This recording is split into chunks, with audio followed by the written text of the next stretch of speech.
ரோமருக்கு எழுதின நிருபம் 2ஆம் அதிகாரம் 16ஆம் வசனத்தை வாசிப்போம். ரோமர் 2:16. என் சுவிசேஷத்தின்படியே தேவன் இயேசு கிறிஸ்துவை கொண்டு மனுஷருடைய அந்தரங்கங்களை குறித்து நியாய தீர்ப்பு கொடுக்கும் நாளிலே இது விளங்கும். கர்த்தருடைய பரிசுத்த நாமத்துக்கு மகிமை உண்டாவதாக. இங்கே நாம் பார்க்கும் பொழுது மனுஷருடைய அந்தரங்கங்களை குறித்து நியாய தீர்ப்பு கொடுக்கும் நாளிலே இது விளங்கும். ஒவ்வொரு மனுஷனுக்கும் ஒரு அந்தரங்க ஜீவியம் இருக்கிறது. இன்றைக்கு பைபிள் ஸ்டடி எவைகள் அந்தரங்கமாக இருக்கலாம், எவைகள் அந்தரங்கமாக இருக்க கூடாது, இதை நாம் இந்த வேத பாடத்தில் நாம் படிக்க போகிறோம். இது பைபிள் ஸ்டடி தானே. அதனால் நம்முடைய வாழ்க்கையில் சில காரியங்கள் அந்தரங்கமாக வச்சிருக்கிறோம், சில காரியங்களை நாம் அந்தரங்கமாக வைக்கிறது இல்லை, வைக்க முடிகிறது இல்லை. நம்ம என்னதான் மூடி மறைச்சாலும் அது என்ன செஞ்சிருது, ரோட்டுக்கு வந்துடுது. இந்த பூனை கண்ணை மூடிடுச்சுன்னா என்ன நினைக்கும், உலகமே இருண்டு போச்சுன்னு. ஆனால் அதுக்கு பூனை கண்ணை மூடிட்டு இருக்கும்போது எல்லாரும் பார்த்துக்கிட்டு இருக்காங்கன்னு என்ன செய்யுதோம், அதுக்கு புரியறது இல்லை. அதுபோல் நம்மில் அநேகர் அந்தரங்க வாழ்க்கைன்னு ஒரு வாழ்க்கையை ஒழிச்சு வச்சிருக்கிறோம். ஆனால் எவைகள் அந்தரங்கமாக இருக்கணும், எவைகள் அந்தரங்கமாக இருக்கக்கூடாது, அதை நமக்கு தெரியறது இல்லை. நம்ம வெளியே சொல்லக்கூடாததை சொல்லிடுறோம், சொல்ல வேண்டியதை சொல்லாமல் நெஞ்சிடுறோம், மறைச்சிடுறோம். கேட்டால் அதுக்கு பல காரணங்களை நம்ம சொல்லுறோம். இங்கே வேதம் சொல்லுகிறது, மனுஷருடைய அந்தரங்கங்களை குறித்து தேவன் என்ன செய்வார், நியாயம் தீர்க்கும் காலம் ஒன்று இருக்கிறது என்று சொல்லி இருக்கிறது. அப்போ நம்முடைய வாழ்க்கையில அந்தரங்க வாழ்க்கை இருக்கிறதா, அந்த அந்தரங்க வாழ்க்கையில நாம் எதை அந்தரங்கமாக வச்சிருக்கிறோம். ஒரு சிலருக்கு எதை மறைக்கணும்னு தெரியாது, மனைவிட்ட எதை மறைக்கணும்னு தெரியாது, புருஷன்ட்ட எதை மறைக்கணும்னு தெரியாது, பிள்ளைகள்கிட்ட எதை மறைக்கணும்னு தெரியாது. இப்போ மாடர்ன் கல்ச்சரில் எவ்வளோ அருவருப்பானதாக இருந்தாலும் அதை ஓப்பனாகவே என்ன செய்கிறாங்க, எல்லாருமே பேசுகிறாங்க. கேட்டால் அதுதான் ரோட்லேயே எல்லாரும் பேசுகிறாங்க, டிவியில் வந்துடுது, பாடத்தில் சொல்லி கொடுத்துட்றாங்க. அப்படி அந்த அளவு லோ கிரேடாக இந்த தன்மைகள் மாறி போய்விட்டது. நம்முடைய ஜீவியத்திலும் கூட சில அந்தரங்கங்கள் இருக்கலாம். வேதத்தில் பல அந்தரங்கங்களை குறித்து இருக்கிறது. நான் அதை குறித்து உங்களோடு பேச விரும்புகிறேன். ஒன்றை புரிஞ்சு கொள்ள வேண்டும். ஒன்று வெளியரங்கம், மற்றொன்று அந்தரங்கம். வேதம் சொல்லுகிறது, வெளியரங்கமாகாத ஒரு ரகசியமும் கிடையாது. இன்னைக்கு இல்லாட்டாலும் ஒரு நாள் அது என்ன செய்யும், நிச்சயமாய் வெளியரங்கமாய் மாறும். ஆனால் ஒரு பரிசுத்தவானுடைய அந்தரங்கத்தை மாத்திரம் கர்த்தர் வெளிப்படுத்துகிறதே இல்லை. பிசாசுக்கு அதை வெளிப்படுத்துறது இல்லை, மனுஷனுக்கும் என்ன செய்யறது இல்லை, அதை வெளிப்படுத்துறது இல்லை. அவன் ஒருவேளை அவன் மன்னிப்பு கேட்டிருந்தால், ஆண்டவருடைய பாதத்தில் விழுந்திருந்தால், ஆண்டவர் அவன் மேலே இரக்கம் பாராட்டி இருந்தால், அவனை பிசாசின் கையிலையோ மனுஷன் கையிலையோ என்ன செய்யறது இல்லை, விட்டு கொடுக்கறது இல்லை, ஒப்பு கொடுக்கறதும் இல்லை, காட்டி கொடுக்கறதும் இல்லை. அதுதான் தேவனுடைய ஸ்பெஷாலிட்டி. தேவனுடைய மிகப்பெரிய தெய்வீக தன்மையில் ஒரு பகுதி என்னன்னு சொன்னால், தான் மன்னிச்சிட்டாருன்னா அதை பற்றி அது பிறகு என்ன செய்ய மாட்டார். அவர் சொல்கிறாரு, அதை கடலின் சமுத்திரத்தின் ஆழத்தில் போட்டேன், அதுதான் தேவனுடையது. அதை என்னுடைய முதுகுக்கு பின்னாலே எறிந்து விட்டேன், கார் மேகத்தை போல அதை என்ன செய்து விட்டேன், அகற்றி விட்டேன். நான் அதை மன்னித்தேன், இனி அதை நான் என்னுடைய நினைவில் கூட என்ன செய்ய மாட்டேன், கொண்டு வர மாட்டேன். இதுதான் தேவன் நம்முடைய அந்தரங்க ஜீவியத்தை பாதுகாத்து வருகிற ஒரு அனுபவம். இன்றைக்கு நம்மிலே பலவிதமான அந்தரங்கங்கள் இருக்கிறது. மார்க் 4ஆம் அதிகாரம் 22ஆம் வசனத்தில், வெளியரங்கமாகாத அந்தரங்கம் ஒன்றும் இல்லை. வெளியரங்கமாகாத அந்தரங்கமும் இல்லை. வெளியரங்கம் ஒன்று, வெளியரங்கம் இல்ல, இன்னொன்று அந்த ரங்கம். ஒன்று மறைவு, ஒன்று வெளியாக்கப்படுகிற ஒரு காரியம். நம்முடைய ஜீவியத்தில் அநேக காரியங்கள் நம்ம அறியாமலே நாம வெளிப்படுத்திடுறோம். சில காரியங்கள் யாருக்காவது தெரிஞ்சு அது எங்க வந்துடுது, சந்தி சிரிச்சிருது, எப்படியோ. ஆனால் இன்னைக்கும் கூட அநேக தங்களுடைய ஜீவியத்தில் சில அந்தரங்கங்களை சில காரியங்களை மறைச்சே வச்சிருக்கிறாங்க. ஒரு விதத்தில் அது சரியாகவும் இருக்கலாம், ஒரு விதத்தில் அது சரியில்லாமலும் இருக்கலாம். ஆனால் ஒன்று புரிஞ்சு கொள்ளணும், என்னைக்குனாலும் இந்த அந்தரங்கங்களுக்கு மனுஷன் கையிலிருந்து தப்பிட்டே போகலாம்.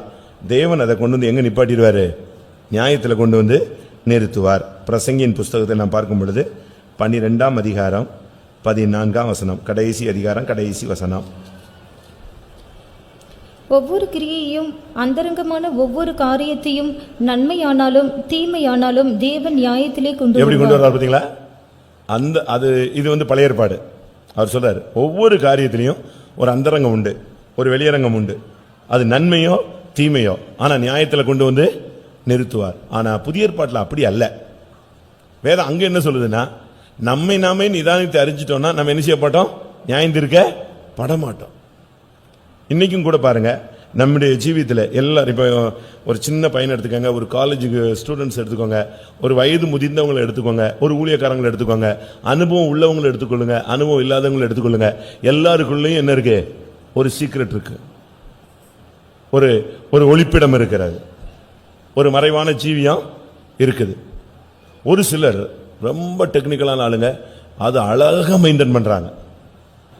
அழகா சர்ச்சுக்கும் தெரியாம, புருஷனுக்கும் தெரியாம, மனைவிக்கும் தெரியாம, பிள்ளைகளுக்கும் தெரியாம, பெற்றோருக்கும் தெரியாம, ஊழியர்களுக்கும் தெரியாம, யாருக்குமே தெரியாம அழகா மெயின்டைன் பண்றாங்க.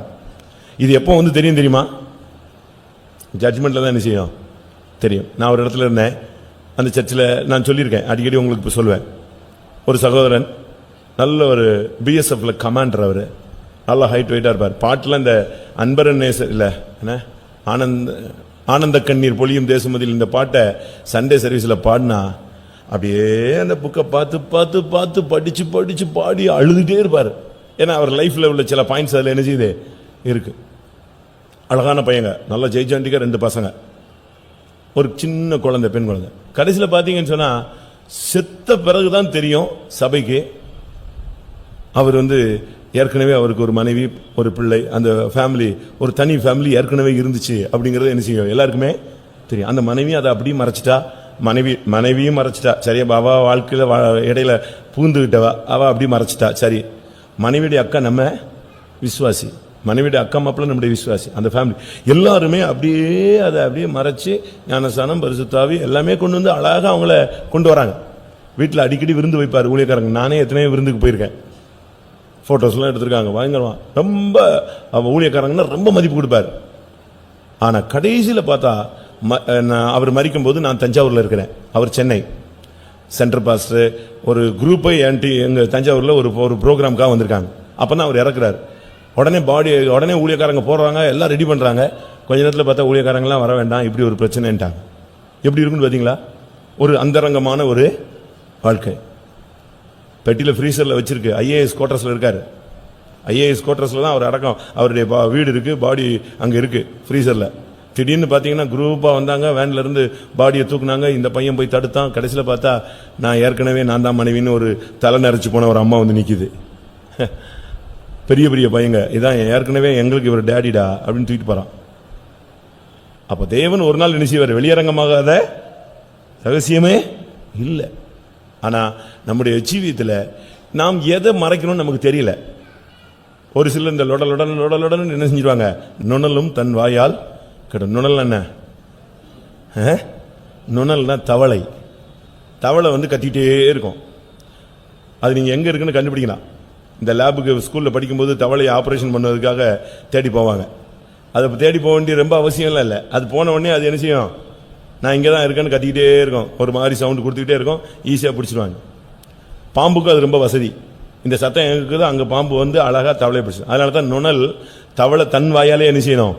கெடும். ஒரு சிலர்லாம் இந்த கல்யாணம் கட்டின உடனே இப்போ சில புருஷன் மனைவி டோட்டல் பிறந்ததுலேருந்து வளர்ந்த வரைக்கும் முழு பயோடேட்டாவும் கொடுத்துருவான். ஒரு மாதம் நல்லா இருக்கும், அதுக்கு பிறகு இந்த அந்தரங்க வாழ்க்கையை வச்சு என்ன செஞ்சிருவான்? பிரச்சனைகள் வந்துடும். அதனால தான் சொல்கிறேன், அந்தரங்கம்னு ஒன்று இருக்குது. அது எது அந்தரங்கமாக இருக்கணும், எது வெளியரங்கமாக இருக்கணும். இது பைபிள் எதை அந்தரங்கமாக ஒத்துக்குது, எதை பைபிள் அந்தரங்கமாக ஒத்துக்கொள்ளவில்லை, இதைத்தான் நம்ம இப்போ கொஞ்ச நேரம் சிந்திக்க போகிறோம். நம்முடைய ஜீவியத்தில் சில நேரத்தில் நம்முடைய அறியாமையில் நாம் சில காரியங்களை அந்தரங்கமாக வச்சுருப்போம், சில காரியங்களை வெளியரங்கமாக மாற்றிருப்போம். திரும்பி பின்னால் யோசிப்போம், நம்ம இதை சொல்லியிருக்க கூடாதோ, இதை பேசியிருக்க கூடாதோ, இதில் இப்படி செஞ்சிருக்க கூடாது. இப்படிலாம் நம்ம பின்னாட்களில் அடிபட்டு தான் அனுபவத்தில் நம்ம நினைச்சிரோம், கற்றுக்கிறோம். ஆனால் வேத வசனம் இதை ஏற்கனவே எக்ஸ்பீரியன்ஸில் வந்து திஷ்டாந்தங்களாக நமக்கு எழுதி வச்சிருக்கு. நம்முடைய ஜீவியத்தில் சில காரியங்கள் நாம் அந்தரங்கத்தில் தான் வச்சிருக்கணும், சில காரியங்களை நாம் வெளியரங்கமாக என்ன செய்யணும். சில காரியங்களை நீங்கள் வந்து அதான் நான் சொன்னேன் இல்லையா, எதை எப்படி செய்யணும் நமக்கு அநேகருக்கு என்ன செய்யறதில்லை. ஜீவன் ஜெபமே நமக்கு எப்படி பண்ணணும்னு தெரியாது. அதனால தான் பைபிள் சொல்லியிருக்கிறது, நீங்கள் வேண்டிக் கொள்ளுக வேண்டியது இன்னதென்று நீங்கள் அறியாதிருக்கிறபடினால் ஆவியானவர் தாமே வாக்கு கடங்காத பெருமூச்சலோடு உங்களுக்குள்ளே வந்து என்ன செய்வார்? விண்ணப்பம். அப்போ எப்படி ஜெபிக்கணும்னு சில நேரத்தில் நமக்கு தெரியறதில்லை. டென்ஷன் ஆயிடுறோம், அப்படி செஞ்சிருவோம், இப்படி செஞ்சிருவோம், இப்படிலாம் நம்ம ஜெபிப்போம். அநேக ஜெபங்கள் அப்படி கேட்கப்படாமலே போகிறது. முதலாவது, நம்முடைய ஜீவியத்தில் அந்தரங்கத்தில் பாவங்கள் இருக்கக்கூடாது. சங்கீதம் 90:8. முதல்ல எதெல்லாம் அந்தரங்கத்தில் இருக்கக்கூடாது அதை நான் சொல்லிட்டு திருப்பி எப்படிலாம் நீ அந்தரங்கத்தில் எதெல்லாம் அந்தரங்கத்தில் இருக்கணும் சொல்ல. எங்கள் அக்கிரமங்களை உமக்கு முன்பாகவும் எங்கள் அந்தரங்க பாவங்களை உமது முகத்தின் வெளிச்சத்திலும் நிறுத்தினீர். அந்தரங்க பாவம். ஒரு மனிதனுடைய ஜீவியத்தில் குறைகளை வெளிப்படுத்துறதுல ரொம்ப யோசிப்பான். தன்னுடைய குற்றங்களை மறைக்கிறதுக்கு தான் மேக்சிமம் என்ன செய்வான் மனுஷனும் ட்ரை பண்றான். ஆண்டவரும் கூட அவனுடைய குற்றத்தை மறைக்கிறதா என்ன செய்யறாரு. எவனுடைய பாவங்கள் மூடப்பட்டதோ அவன் பாக்கியவான். அன்பு திரளான பாவங்களை மூடும். ஆனா உன்னுடைய ஜீவியத்துல அந்தரங்க பாவம் இருக்கக்கூடாது. பாவம் சொல்றது சில நேரத்தில் வெளியரங்கமாக வரும். நாங்க கண்டிப்போம், இல்ல புறஜாதிகள் கண்டிப்பான், இல்ல யாரோ ஒரு ஆள் கண்டிப்பான். அப்படி அந்த பாவத்துக்கு முடிவு கட்டிடணும். ஆனா யாருக்குமே தெரியாம ஏதாவது ஒரு பாவ ஜீவியத்தை சுவாவத்தை உனக்குள்ள மறைச்சு வச்சுக்கிட்டே இருக்கக்கூடாது. அது ஒரு புளித்த மாவு. அது ஒரு நாள் அங்க சொல்லியிருக்கு, என்னுடைய அந்தரங்க பாவங்களை உம்முடைய முகத்தின் முன்பாக கொண்டு வந்து நிறுத்துவீர். நம்முடைய ஜீவியத்தில் இந்த அந்தரங்க பாவம் இருந்துச்சுன்னு சொன்னா எங்கேயாவது ஒரு இடத்துல வெளியே கொண்டு வந்து நமக்கு முன்னால வந்து நிப்பாட்டிடுவோம். எல்லாரும் முன்னால நிப்பாட்டிடும். அதனால நம்முடைய அந்தரங்கங்கிறது நம்முடைய பர்சனல் லைஃப், சீக்ரெட் லைஃப், ஒரு தனிப்பட்ட வாழ்க்கை. அதுக்குள்ள பாவத்தை வச்சிருக்க கூடாது. இந்த பாவம் வந்து அப்போ இன்ட்ரெஸ்டா இருக்கும். நீதிமொழிகளில் சொல்லி இருக்கிறது அது தித்திக்கும், ரொம்ப இனிப்பா தான் இருக்கும். நீதிமொழிகள் 9:17 பாருங்க. திருட்டு தண்ணீர் எப்படி தான் இருக்கும், தித்திக்கும். மதியினனை நோக்கி திருட்டு தண்ணீர் தித்திக்கும், அந்தரங்கத்தில் புசிக்கும் அப்பம் இன்பமா இருக்கும் என்று. தான் வீட்டில் இருக்கிற மல்லிகைப்பூ என்ன செய்யாதான் வாசம் வீசாது. பக்கத்து வீட்டில் இருக்கிற மல்லிகைப்பூ என்ன செய்யும், வாசம் வீசுமா. உலகத்தில் நீங்கள் கேள்விப்பட்டிருப்பீங்க, மாற்றான் தோட்டத்துக்கு மல்லிகைக்கு என்ன உண்டு, வாசனை உண்டு. இங்கே இதே வாசனை தான் இருக்கு. இவன் புத்தி தான் என்ன செய்யல, தெளிவில்லை. அதுதான் உண்மை. நம்முடைய ஜீவியத்தில் ஒரு அந்தரங்க பாவம் இருந்துச்சுன்னு சொன்னா அது வெளியரங்கமா ஒரு நாள் கொண்டு வந்து நிறுத்தி நம்முடைய ஜீவியத்தை நஷ்டப்படுத்திடும். அதனால அந்தரங்கத்தில் பாவமே இருக்கக்கூடாது. அந்தரங்கத்தில் இருக்க வேண்டியது என்ன தெரியுமா, பரிசுத்தம். நான் அப்படி ஒன்னு ஈக்கலாவே சொல்லிட்டு வரேன். அந்தரங்கத்தில் இருக்க வேண்டிய எசேக்கியேல் 7:22 பாருங்க. என் அந்தரங்கத்தை அவர்கள் பரிசுத்த குலைச்சலாக்கினார்கள். எசேக்கியேல் 7:22. இது இருக்க வேண்டியது, இருக்கக்கூடாதது பாவம், இருக்க வேண்டியது பரிசுத்தம். என் முகத்தை அவர்களை விட்டு திருப்புவேன், அதனால் என் அந்தரங்க ஸ்தலத்தை பரிசுத்த குலைச்சலாக்குவார்கள். என்னுடைய அந்தரங்க ஸ்தலம் அது என்ன, ஒரு மனிதனுக்குள்ள இருக்கிற ஆத்துமா, இல்லாவிட்டால் இருதயம். இருதயத்துக்குள்ள தெய்வன் தங்குகிற ஒரு இடம் இருக்கு. இருதயத்தில் தேவனுடைய அன்பு உள்ளங்களில் ஊற்ற. இந்த அந்தரங்க ஸ்தலத்துல நீங்க பரிசுத்தம் தான் இருக்கணுமே தவிர பரிசுத்தத்தை என்ன செய்யக்கூடாது, குலைக்க கூடாது. பாவத்தை அந்தரங்க ஜீவியத்தில் வைக்க கூடாது. ஒரு சிலர் அநேகர் தங்களுடைய ஜீவியத்தில் பாவத்தை அந்தரங்கத்தில் வச்சிருக்கிறாங்க. வெளியே போகும்போது ஒரு வாழ்க்கை, வீட்டுக்குள்ள இருக்கும்போது ஒரு வாழ்க்கை, வெளியே வரும்போது வாழ்க்கை, வேலை ஸ்தலத்தில் ஒரு வாழ்க்கை. ஒவ்வொரு இடத்துலையும் நம்ம ஒவ்வொரு டைமென்ஷன்ல என்ன செய்யக்கூடாது, ஒர்க் பண்ணவே கூடாது. நம்முடைய ஜீவியத்தில் அந்தரங்க பாவம் இருந்துச்சுன்னு சொன்னா ஆண்டவர் தன்னுடைய முகத்தில் கொண்டு வந்து, முகத்தின் வெளிச்சத்தில் கொண்டு வந்து நிறுத்துவார். அன்னைக்கு நீங்க என்ன செய்வீங்க, நம்முடைய ஜீவியத்தை கத்தர் கொண்டு வந்து வெளியரங்கமா நிப்பாட்டினார் எப்படி இருக்கும்னு யோசிச்சு பாருங்க. திடீர்னு ஒரு நாள் இப்படி ஆயிடுச்சு அப்படின்னா என்ன எப்படி இருக்கும். அநேக தங்களுடைய வாழ்க்கையை மறைச்சிக்கிட்டே தான் வராங்க. மறைச்சிக்கிட்டே போய் கத்தரும் மறைச்சிட்டே போயிட்டாருன்னா நீ தப்பிட்ட. ஆனா கத்தர் ஒரு நாள் அவருடைய முகத்தின் வெளிச்சத்தில் கொண்டு வந்து நிறுத்தினார்னா நம்ம என்ன செஞ்சுக்குவோம், எங்கேயாவது மாட்டிக்குவோம். அதனால நம்முடைய ஜீவியத்தில் அந்தரங்க பாவங்கள் இருக்கவே கூடாது. அந்தரங்க ஜீவியத்தில் நீங்க தெளிவா இருக்கணும், ஒரு ஓப்பன் ஹார்ட்டா இருக்கணும், ஒரு திறந்த புஸ்தகமா இருக்கணும். உங்களுக்குள்ள குடும்ப வாழ்க்கையில கூட நீங்க மறைவு அந்த தன்மை வந்துருச்சுன்னு சொன்னாலே அதுக்கு பிறகு சந்தேகம் வந்துடும், அதுக்கு பிறகு மிஸ் அண்டர்ஸ்டாண்டிங் வரும். அப்படியே கருத்து வேறுபாடுகள் வந்து வந்து வந்து வந்து வாக்குவாதம் ஆகி கடைசியில் வாழ்க்கையே சிதைஞ்சு போயிடும். அதனால நம்முடைய வாழ்க்கையில அந்தரங்க பாவங்கள் இருக்கக்கூடாது. ஒன்று. இரண்டாவது, நம்ம இருக்க வேண்டியது பரிசுத்தம். என் அந்தரங்கத்தை அவர்கள் பரிசுத்த குலைச்சலாக்கினார். இது தேவனுடைய ஆலயம். இதுக்குள்ள தேவன் தான் உள்ள வாசம் பண்ணணும். மேலும் அவர் நமக்கு அருளப்பட்ட பரிசுத்த ஆவியினாலே தேவனுடைய அன்பு உள்ளங்களில் ஊற்றப்பட்டிருக்கிறார். இதுக்குள்ள பரிசுத்த ஆவியானவர் தான் இருக்கணும். இது அந்தரங்க ஸ்தலம், இது ஒரு பரிசுத்தமான ஒரு இடம். இந்த பரிசுத்தத்தை நீங்க எந்த விதத்திலும் எடுக்க கூடாது. ஒருவேளை நீங்க இன்னைக்கு இந்த பிரசங்கத்தை வர்றதுக்கு காரணம் ஒருவேளை அந்தரங்க வாழ்க்கையில நம்ம தோல்விகளாய் இருந்திருக்கலாம். இதுக்கு ஒரு ஃபுல் ஸ்டாப் இன்னைக்கு என்ன செய்யணும், வைக்கணும். அதை கரெக்டா தேவன் இன்னைக்கு உனக்கு அதை போதிக்கத்தான் கர்த்தர் உன்னை இன்னைக்கு கொண்டு வந்தார். எனக்குள்ள மறைவு இருக்கலாம், உங்களுக்குள்ள மறைவு இருக்கலாம், ஒளிவான ஒரு வாழ்க்கை இருக்கலாம். ஆனா உங்களுடைய நம்முடைய அந்தரங்கங்கள்ல பரிசுத்தத்தை தான் தேவன் எதிர்பார்க்கிறார். அவங்க பாவம் செஞ்சதுனால அவர் சொல்றாரு, என்னுடைய முகத்தை நான் அவங்களுக்கு மறைச்சிட்டேன், அவங்களுடைய அந்தரங்கம் முழுவதும் பரிசுத்த குலைச்சல் ஆகிவிட்டது. எந்த சூழ்நிலையிலையும் உங்களுடைய ஜீவியத்துல பாவத்துக்கு நீங்க இடம் கொடுத்தீங்கன்னு சொன்னா பரிசுத்தம் தானாவே என்ன செஞ்சிடும், குலைச்சலாயிரும். பரிசுத்தங்கிறது ரொம்ப கவனமா இருக்க வேண்டிய. நேற்று கூட பாஸ்டர் எங்களுக்கு சொல்லும்போது சொன்னார், பரிசுத்த ஸ்தலத்துக்கும் மகா பரிசுத்த ஸ்தலத்துக்கும் ஒரு பெரிய கேட்டு கிடையாது. எதுதான் இருக்கா, ஒரு ஸ்கிரீன். பரிசுத்த ஸ்தலம் மகா பரிசுத்த பிரகாரம், பரிசுத்த ஸ்தலம் மகா பரிசுத்தம். பரிசுத்த ஸ்தலத்துல உள்ள கால் வச்சுட்டானாலே செத்தான், சரியில்லாம வச்சுட்டான்னா பிரதான ஆசாரியனை தவிர வேற யார் வச்சாலும் என்னது, சாவு. ஆனா இந்த ரெண்டுக்கு நடுவில் கேட்டு கிட்டலாம் போட்டு பூட்டல, என்னதான் இருக்கு, ஒரு ஸ்கிரீன். நீ தான் உன்னைய காப்பாத்திக்கணும். அது ஒரு அருமையான சப்ஜெக்ட். ரெண்டுக்கும் நடுவில் ஒரு ஸ்கிரீன் தான். ஸ்கிரீனை தாண்டிட்டேன்னா முடிஞ்சிச்சு. அப்ப எவ்வளவு கவனமா இருக்கணும்னு யோசிச்சு பாருங்க நம்முடைய ஜீவியத்தில். அதனால இது ஒரு ஸ்கிரீன் தான் இருந்துச்சு, கைப்பற்றுச்சு கால் பட்டுருச்சுலாம் நிச்சய முடியாது. உனக்கு அந்த பயம் இருந்துகிட்டே இருக்கணும். உன்னுடைய அந்தரங்க ஜீவியத்தில் கவனமாக நீ இருக்கணும். பரிசுத்தங்கிறது எந்த நிமிஷத்துல எந்த குலைச்சல் ஆகும்னே தெரியாது. ஒரு வார்த்தை சொன்னா கூட பரிசுத்தம் குலைச்சலாயிரும். எண்ணங்கள்ல ஒரு போராட்டம் வந்தா கூட பரிசுத்தம் குலைச்சலாயிரும். பார்வையில் ஒரு தவறான ஒரு பார்வை வந்துட்டாலே என்னது, விபச்சார மயக்கத்தால் நிறைந்த கண்கள், பொருளாசையில் பழகி போன சாபத்தின் பிள்ளைகள். எதுல எப்படி பரிசுத்தம் குலைச்சல் ஆகும்னு நமக்கு என்ன செய்யாது, தெரியவே தெரியாது. அந்த அளவு திடீர்னு ஏதாவது பாதிப்பு உண்டாயிரும். நீங்க பாருங்க, பால் கறந்து அழகா ஊத்திட்டே வருவான், திடீர்னு பாத்தீங்கன்னா பால் தெரிஞ்சிடும். அது அவன் பாத்திரத்தில் உள்ள ஃபால்ட்டா நம்ம பாத்திரத்தில் உள்ள ஃபால்ட்டாங்கிறது கண்டுபிடிக்கிறதுக்குள்ள பால் நஷ்டம் அடைஞ்சிடும். நம்முடைய பரிசுத்த ஜீவியத்தை அந்தரங்கத்தில் எப்பொழுதும் ஒரு பரிசுத்தம் இருக்க வேண்டும். அந்தரங்கத்தில் எது இருக்கக்கூடாது, பாவம் இருக்கவே கூடாது. அந்தரங்கத்தில் பாவம் இருந்துச்சுன்னா ஒரு நாள் கொண்டு வந்து அது நிறுத்தப்படும். அடுத்ததாக சங்கீதம் 44:21 இருதயத்தில் பாவமே இருக்கக்கூடாது. இருதயம் ஒரு பயங்கரமான ஒரு இடம். வாசிங்க.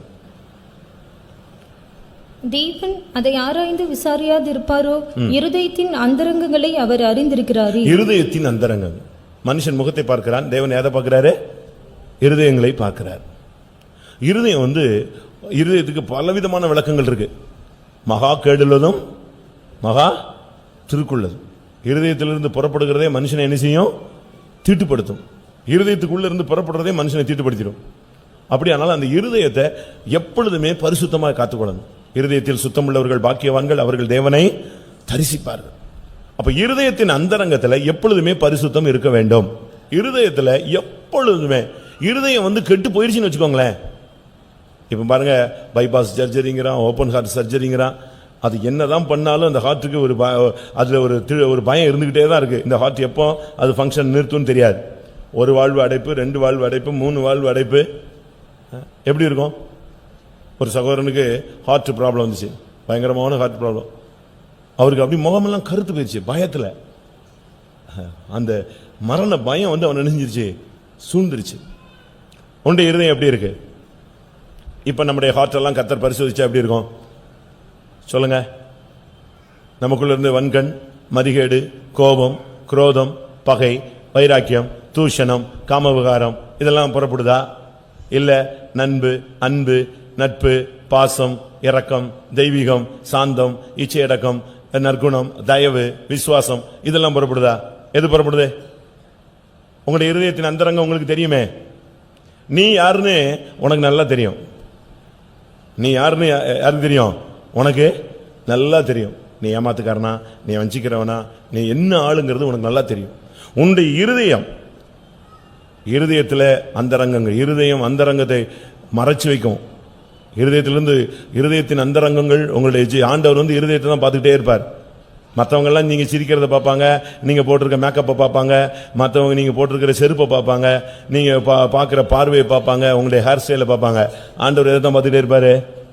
உன்னுடைய இருதய நிலவரம் எப்படி போகுது, உன்னுடைய அந்தரங்கம், இருதயத்தின் அந்தரங்கங்கள். அதை நீ மனுஷனுக்கு மறைச்சிடலாம், ஆனா தேவனுக்கு என்ன செய்ய முடியாது, மறைக்க முடியாது. அதே போல இருதய அந்தரங்க பாவங்கள். ஒரு சிலர்லாம் ஒரு 4-5 விதங்கள்ல வாழ்றாங்க. சுத்தமா அவங்க அப்படியே பாவம்னு சொன்னா அந்தரங்கத்தில் அவங்கள யாருன்னே கண்டுபிடிக்க முடியாது. ஒரு சிலர்லாம் இந்த ஸ்பை பார்க்க ஒற்றர்கள் பாருங்க, அப்படியே வாழ்க்கையை மாத்திக்குவாங்க, அந்தந்த கல்ச்சருக்கு ஏற்ற மாதிரி மாத்திக்கிட்டே இருப்பாங்க. அதே போலதான் ஒரு சிலர்லாம் விசுவாசிகளுக்கு ஆன பிறகு கூட இன்னும் அந்த பழைய மனுஷனுடைய தன்மைகள்லாம் என்ன செய்யல, மாறல. அந்த ஃப்ரெண்ட்ஸோட சேர்ந்த உடனே அப்படியே மாறிடுவாங்க, அந்த பழைய குரூப்போட சேர்ந்த உடனே டக்குன்னு மாறிடுவாங்க. அப்படி வரவே கூடாது.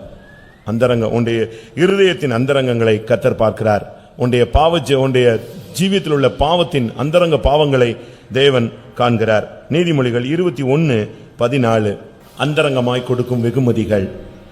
அந்தரங்கமாய் கொடுக்கப்பட்ட வெகுமதி கோபத்தை தணிக்கும், மடியிலுள்ள பரிதானம் குரோதத்தை ஆற்றும். எத்தனை வருஷம்? 21:14. அதானே, கரெக்ட் தானே? 21:14. அந்தரங்கமாய் கொடுக்கப்படுகிற வெகுமதி. இது எதை காண்பிக்கிறது? நான் முதலாவது சொன்னேன், பாவம், அந்தரங்க பாவங்கள். அந்தரங்க பாவங்கள் உங்களுடைய ஜீவியத்தில் எந்த சூழ்நிலையும் வரக்கூடாது. ஒருவேளை ஒரு ரட்சிக்கப்படுறதுக்கு முன்னால சில அந்தரங்க பாவங்கள் இருக்கலாம். ஞானஸ்நானம் பெற்று கரையேறின போல அது அந்தரங்க ஜீவி அணிஞ்சிடணும், முடிச்சிடணும். அதுக்கு பிறகு உன்னுடைய வாழ்க்கை ஒரு திறந்த புத்தகம் போல தான் இருக்கணும். அந்த நதி, சிங்காசனத்திலிருந்து புறப்பட்டு வருகிற நதி எப்படிப்பட்ட நதி தெரியுமா? சுத்தமும் பளிங்கு கொப்பான சுத்தம், அதாவது கிறிஸ்டல் கிளியர். அதை மேல இருந்து பார்த்தா கீழே வரைக்கும் என்ன செய்யும்? ஃபுல்லா பியூரா தெரியும். எந்த ஒளிவு மறைவு இல்லாத ஒரு வாழ்க்கை. அந்த அன்னையோட ஞானஸ்நானத்தோட உன்னுடைய அந்தரங்க ஜீவியம், அந்தரங்கத்தில் உள்ள பாவங்கள் முடிவுக்கு வரணும். அடுத்து இருதயத்தில் அந்தரங்கம் இருக்கக்கூடாது. வெளியே ஒன்று பேச்சு, உள்ள ஒன்று மறைச்சு வச்சு, வெளியே சிரிச்சு, உள்ள பயங்கரமான வேதனையை வச்சுக்கிட்டு அவன் போன உடனே இவெல்லாம் மனுஷனாமா அப்படிலாம் நம்ம பேசி என்ன செய்யக்கூடாது, பழகவே கூடாது. அதனால தான் சொல்லியிருக்கு, என்னுடைய ஜனங்கள் உன்னுடைய ஜனங்கள் என்னுடைய ஜனம் போல இருதயத்தில் அவங்க என்ன செய்றாங்க, துதிக்கிறாங்க, உள்ளமோ கேடுபாடாய் இருக்கிறது. அதுதான் அந்த இருதயத்தில் உள்ள அந்தரங்க ஜீவியம். வெளியே ஒன்று பேசிக்கிட்டே இருப்பாங்க, ஸ்தோத்திரம் ஸ்தோத்திரம் ஸ்தோத்திரமாங்க, உள்ள பயங்கரமா. இந்த எரிமலைகளை பாருங்க, வெளியே பார்த்தா அமைதியா இருக்கும், உள்ளுக்குள்ள பார்த்தீங்கன்னா பயங்கரமா நெஞ்சிட்டே இருக்கும், குமுறிக்கிட்டே இருக்கும். அது என்னைக்கு வெடிக்கும், அது வரும்போது அந்த தேசமே இருக்காது, கிலோமீட்டர் கணக்கு அழிச்சிட்டு போயிடும். அதனால தான் இருதயத்தில் அந்தரங்க ஜீவியத்தில் நீங்கள் கவனமாக இருக்க வேண்டும். மூன்றாவது, அந்தரங்கத்தில் கொடுக்கும் வெகுமதி. இது இந்த தவறு செய்கிறவங்க செய்கிற ஒரு கிஃப்ட். உலக பிரகாரமாக நீங்கள் பார்த்தீங்கன்னா இதை பரிதானம்னு சொல்லியிருக்கு. லஞ்சம், யாருக்குமே தெரியாமல் காசு கொடுத்து செட்டில் பண்ணுறது, அது நம்முடைய ஜீவியத்தில் ஆகாது. ஆனால் அதே நேரத்தில் நம்முடைய ஜீவியத்தோடு ஒப்பிட்டு பார்க்கும்போது இந்த கிஃப்ட் கொடுக்கறது, ப்ரெசன்டேஷன் கொடுக்கறது, கல்யாணத்துக்கு அதை கொடுக்குறேன் இதை கொடுக்குறேன்னு இந்த பிறந்த நாளுக்கு கொடுக்கறது, இது எல்லாமே பெந்திகாஸ்டுக்கு ஆகவே ஆகாது. அந்தரங்கமாய் கொடுக்கும் வெகுமதி இந்த பிரதர்ஸுக்கு கொடுப்பாங்க, சிஸ்டர்ஸுக்கு கொடுப்பாங்க, யூத் கேர்ள்ஸு பாய்ஸு, இது எல்லாமே ஆகாது. கல்யாணத்துக்கு போய் ஏதோ வெளியரங்கமாக என்ன செய்கிற ஒரு கிஃப்ட் கொடுக்குற, அவ்வளோதான். அது மொய்யா இருக்கலாம், ஒரு வசனமாக இருக்கலாம், ஒரு பாத்திரமாக இருக்கலாம். அது அந்தரங்கமான வெகுமதி அல்ல. யாருக்குமே தெரியாமல் இந்த கிஃப்டை கொண்டு போய் கொடுத்துருங்க, என் பேரில் கொடுத்துருங்க, அது வேற ஒரு பேரில் எழுதி கொடுக்கறது, இதெல்லாம் அந்தரங்கமாய் கொடுக்குற வெகுமதி. நான் ஒரு பிள்ளையுடைய பேக்கை செக் பண்ணேன். அவங்க அம்மா சொன்னாங்க இவன் லைன் சரியில்லைன்னு. அந்த பேக்கு டியூஷன் சென்டர் போகிற பேக்கை பிடுங்கினேன், கொடுக்கவே மாட்டேன்ட்டா. சும்மா கோவத்தில் நான் பிடிச்சி இழுத்துட்டேன். இழுத்தா அந்த பேக்கை தரவே மாட்டேன்ட்டா. 10th தான் படிக்குது, தரவே இல்லை. அப்போ எனக்கு டவுட் ஆயிடுச்சு. கடைசியில் அந்த பேக்கை பிடிங்கிட்டேன். பிடுங்கி பார்த்தீங்கன்னு சொன்னால் வேற இனிஷியலில் ஃபுல்லாக லெட்டர்ஸு, க்ரீட்டிங்ஸு, அடுத்து என்னது கிஃப்ட்டு, அது இதுன்னு எல்லாமே ஒரு பையன் கொடுத்தது. ஆனால் போட்டிருக்குது அவ்வளோ என்னது, பொண்ணு பேர். அவன் பேர் எழில், ஈல ஸ்டார்ட் ஆகுது. இது ஃபுல்லாக ஈஸ்வரி ஈஸ்வரின்னு வருது. எனக்கு ஈல்னு, எனக்கு நம்ம இதுலேயே சுற்றிட்டு வந்தோமா, பார்த்தோன்னே சொல்லிட்டேன் ஈல ஸ்டார்ட் ஆகிற ஒரு ஆள் இருக்கான் இதில். இதில் ஈல ஸ்டார்ட் பண்ணுற ஒருத்தன் இருக்கான், அவன் தான் மெயின் ஆள் அப்படின்னு. உடனே அப்படியே தடுமாறிச்சு. அது ஈல யார் ஸ்டார்ட் ஆகுதுன்னா ஒருத்தருமே கிடையாது. என் கூட படிக்கிற ஈஸ்வரி தான், ஈஸ்வரி தான், கடைசி வரைக்கும் ஈஸ்வரி தான். நான் எதுக்கு இதை சொல்கிறேன்னா, நம்முடைய ஜீவியத்தில் அந்தரங்கமாய் கொடுக்கிற வெகுமதி, அந்த ப்ராக்டிஸே இருக்கக்கூடாது. வெளியரங்கமாக போங்க, கல்யாணத்தில் கொடுங்க, வெளியரங்கமாக கொடுத்துட்டு வா. அந்தரங்கமா பார்க்கிறது, எங்கேயாவது ரோட்டில் நின்று கொடுக்கிறது, இப்படி திரும்பி கொடுக்கிறது, அப்படி போய் கொடுக்கிறது, பேரை மாற்றி எழுதி கொடுக்கிறது, இந்த அந்தரங்க வாழ்க்கையே நம்முடைய லைஃப்ல என்ன செய்யாது, ஆகாது. அந்தரங்கமாய் கொடுப்போம் வெகுமதி. நான் இதை படிச்ச போது அதான் யோசிச்சேன், ஓஹோ இதெல்லாம் அந்தரங்கமா. நீங்க அப்படி யாருக்காவது கொடுத்துருக்கீங்களா? சரி, அது தப்பான ஒரு கேள்வியா இருக்கலாம். வாங்கியிருக்கீங்களா? அந்தரங்கமா அவங்க கொடுக்கணும்னாலே நீ அந்தரங்கமா நின்றுட்டு இருந்தாதான் அவன் அந்தரங்கமா வந்து நிச்சய முடியும் கொடுக்க. நீ அந்த ஸ்பாட்டை எட்டினாதான் அந்த ஸ்பாட்டுக்கு அந்த பார்ட்டி வந்து நிற்கும். நம்முடைய ஜீவியத்தில் இந்த ஒளிவு மறைவுகள் வரவே கூடாது. நம்முடைய ஜீவியத்தில் இந்த அந்தரங்க வெகுமதி அது நம்முடைய லைஃபே நாசம் பண்ணிடும். ஏன் கொடுத்தாம்மா, அது புருஷனுக்கு தெரியும் போது பிரச்சனை, தாய் தகப்பனுக்கு தெரியும் போது பிரச்சனை, பாஸ்டர்ஸுக்கு தெரியும் போது பிரச்சனை. இந்த கதையே ஆகாது. நம்முடைய ஜீவியத்தில் அந்தரங்கத்தில் இந்த வெகுமதி வாங்கக்கூடாது. எதுவாக இருந்தாலும் வெளியரங்கமா பேசுறது, வெளியரங்கமா வாங்குறது. இன்னைக்கு அநேகர் ஜீவியத்தில் அநேகர் லைஃப் நஷ்டப்பட்டு போனதுக்கு காரணம் அந்தரங்கமான வெகுமதிகள். 2 கொரிந்தியர் 4 அதிகாரம் 2 வசனம். வெட்கமான அந்தரங்க காரியங்களை நாங்கள் வெறுத்து. வெட்கமான அந்தரங்கமான காரியங்கள். சில காரியங்கள் வெட்கமான காரியம், அது அந்தரங்கமா அவங்க செஞ்சுக்கிட்டே இருப்பாங்க. அந்தரங்கமான வெட்கமான காரியம். இதை வெளியே சொன்னா உன்னை எவனா மதிப்பானா? வெளியே தெரிஞ்சா உன்னை யாராவது ஏத்துக்குவாங்களா? ஒரு பையனோ ஒரு பொண்ணோ ஒரு குடும்பஸ்தனோ ஒரு சகோதரனோ ஒரு ஊழியக்காரனோ ஒரு நேம் வந்துருச்சுன்னா அதுக்கு பிறகு அவங்க அதே வியூல தான் அவனை என்ன செய்வாங்க? நீங்களும் அப்படித்தானே பாக்குறீங்க, அப்படியே தான் பார்த்துட்டு இருப்பாங்க. அதுக்கு பிறகு அவங்க பிள்ளைகளை பழக விடுறது, பேசுறது எல்லாத்திலுமே அவங்க ரொம்ப கவனமாயிடுவாங்க. அவங்களுக்கு அந்த சந்தேகம் சிங்காசனம் போட்டு நெஞ்சுக்கும் உள்ள உட்கார்ந்துரும். அதனால தான் வெட்கமான அந்தரங்க காரியங்கள். ஒரு சில காரியங்கள்லாம் ஒரு சில துணிஞ்சு செய்றாங்க. அப்படி நீங்க செஞ்சு பழகவே கூடாது. வெட்கமான அந்தரங்க காரியங்கள். அந்த அந்தரங்க காரியங்கள் நீங்க செய்யும் பொழுது தேவன் நியாயம் தீர்த்தவனால நான் உன்னை நியாயம் தீர்க்கும் போது உன் இருதயம் தாங்குமோ கேட்கிறார். வெட்கமான அந்தரங்க காரியங்கள் ஏதாவது இருந்தா இன்னைக்கு அதை முடிவுக்கு கொண்டு வாங்க. ஒருவேளை அறியாமல நீங்க செஞ்சிட்டு இருக்கலாம். ஒருவேளை அந்த 18 வயசு 19 வயசுலலாம் அது ஒரு பெரிய ஸ்கில்ஃபுல் லைஃப். அது சேலஞ்சிங். அதாவது திருடுறது, ஏமாத்துறது, பொய் சொல்றது, ஊர் சுத்துறதெல்லாம் ஒரு பெரிய திறமை, அது ஒரு கலை. அப்படிதானே? அந்த பஸ்ல தொங்கிட்டு போறது கூட ஒரு பெரிய கலை தான். வண்டி ஓடிட்டு போறது இதெல்லாம் ஒரு ஆவி. அது ஆனா நம்முடைய ஜீவியத்தில் வெட்கமான அந்தரங்க காரியங்கள் இருக்கா? பவுல் சொல்றாரு, வெட்கமான அந்தரங்க காரியங்களை வெறுத்து நாங்க தேவ ஊழியக்காரராக எங்களை என்ன செய்கிறோம்? விளங்க பண்ணுகிறோம். நம்முடைய ஜீவியத்தில் வெட்கமான அந்தரங்க காரியங்கள் இருக்கக்கூடாது. நீயா, உங்க வீட்டுக்காரரா, உங்க வீடா, உன் விசுவாசி. நம்முடைய விசுவாசிகளை பத்தி ஒரு சிலர் சொல்லும் போது நமக்கு நாண்டுக்கு நின்று சாகுற மாதிரி இருக்கு. சில காரியங்களை வெளியாளுங்க சொல்லும் போது, குறை சொல்லும் போது, மற்ற சபக்காரன் சொல்லும் போது, நம்முடைய விசுவாசிகளே ஒருத்தர் சொல்றான். ஒரு விசுவாசி சொல்றாரு, நான் நம்ம விசுவாசிய நம்பி ஒரு இடத்துல வேலைக்கு சேர்த்து விட்டேன், அவன் இப்படி பண்ணிட்டான் அப்படின்னா எனக்கு அவனை பார்த்தாலே பேய் பிடிச்ச மாதிரி ஆயிடுச்சு. நான் கூப்பிட்டு கேட்டா அது அப்படி இல்லை, இப்படி இல்லை, அது இல்லை, இது இல்லைன்னா சரி நான் முறைச்ச பிறகு கடைசியில் ஆமாண்ணா. அப்போ நீ ஒரு காரியம் கிடைச்ச உடனே நீ வெட்கமான காரியங்கள்ல அந்தரங்க காரியங்களை குதிச்சிடுற. அவன் என்ன நினைக்கிறான்னா யாருக்குமே தெரியாதுன்னு. நல்லா புரிஞ்சுக்கணும். நீ எங்க போனாலும் உன்னைய ஒரு கண்ணு என்ன செய்யும்? யாருமே பார்க்கல, ஆனா யாரு பாப்பா? நீர் என்னை காண்கிற தேவன். யாருமே பார்க்க மாட்டாங்க, ஆனா கர்த்தர் உன்னை என்ன செய்வாரு? காண்பார். அவருக்கு தெரியாது ஒண்ணுமே கிடையாது. நல்லா புரிஞ்சுக்கோங்க. நீங்க யாரு என்ன செஞ்சாலும் சரி. நான் உங்களுக்கு போன வாரத்துக்கு 2-3 வாரத்துக்கு முன்னால கூட சொன்னேன். ஒரு பையன் தன்னுடைய மனைவிக்கு சுகம் இல்ல, ஒரு டெவில் பொசஸ் மாதிரி இருக்கு அப்படின்னு கொண்டு ஒரு சகோதரிட்ட ஜெபிக்க விட்டான். அந்த சகோதரி ஜெபிக்க ஆரம்பிச்ச உடனே ஹிஸ்டரி வெளியே வந்துருச்சு. இவன் யாருக்குமே சொல்லல. அந்த பெண்ணுக்கு புதுசா கல்யாணம் கட்டின பொண்ணுக்கு இந்த மேட்டரே தெரியாது. இவன் போய் அந்த பிரேயர்ல உட்கார்ந்த உடனே அந்த பிரேயர் நடத்திக்கிட்டு இருந்த ஒரு சிஸ்டர் உடனே சொல்லிச்சு, தம்பி கொஞ்சம் உள்ள வா, என் பேசணும்னுச்சு. என்ன சிஸ்டர்னு உள்ள போனா, நீ ஏதாவது ஒரு பொண்ணோட பழகுனியா? என்னன்னு கேட்டான். பழகுனியா? இல்ல நீங்க சொல்லுங்க அப்படின்னா. இவனும் பயங்கரமான ஆளு. நீங்க சொல்லுங்க, நீ பழகுனியா? அந்த பிள்ளை கல்யாணம் கட்ட மாட்டேன்னு கடைசியில் கலத்தி விட்டியா? அந்த பிள்ளை சூசைட் பண்ணி செத்துட்டாளா அப்படின்னு ஒன்று இவன் அப்படியே மூஞ்சிலாம் கருத்து காலை பிடிச்சிக்கிட்டான். அந்த சிஸ்டர் காலை. சிஸ்டர் வெளியே சொல்லிட்டாங்க, என் மனைவி ஓடிய போயிடுவா, இப்போ கட்டியிருக்கேன், இப்போ தான் நான் கட்டியிருக்கேன். ஓடுறதுக்கு இல்லப்பா, அந்த ஆவி தான் இப்போ இவ்வளோ பிடிச்சிருக்கு. நானே வாழாம சேர்த்துட்டு நீ எப்படி வாழுவேன்னு சொல்லி அது எங்க வந்து உட்கார்ந்துருக்கு? உன் வாழ்க்கையை நாசப்படுத்துறதுக்கு அவளுக்குள்ள உட்கார்ந்துருக்கு. எப்படி இருக்கும்? அதுக்கு பிறகு அவன் அழுது மன்னிப்பு கேட்டு சபையில் போய் ஞானசானம் எடுத்து ஆண்டவருக்கு ஒப்பு கொடுத்த பிறகு இந்த ஆவி இந்த பிள்ளையை விட்டு வெளியே போச்சு. இதெல்லாம் மறைச்சு வச்சுட்டு நம்ம வண்டி ஓட்டலாங்க. எல்லா வண்டியும் ஏமாத்துற வண்டிகள்லாம் ஓடிட்டு தான் இருக்கும். கொஞ்ச நாள் எல்லா வண்டியும் நல்லா தான் ஓடும். வெட்கமான அந்தரங்க காரியங்கள் உங்களுக்குள்ள இருக்கிறதா?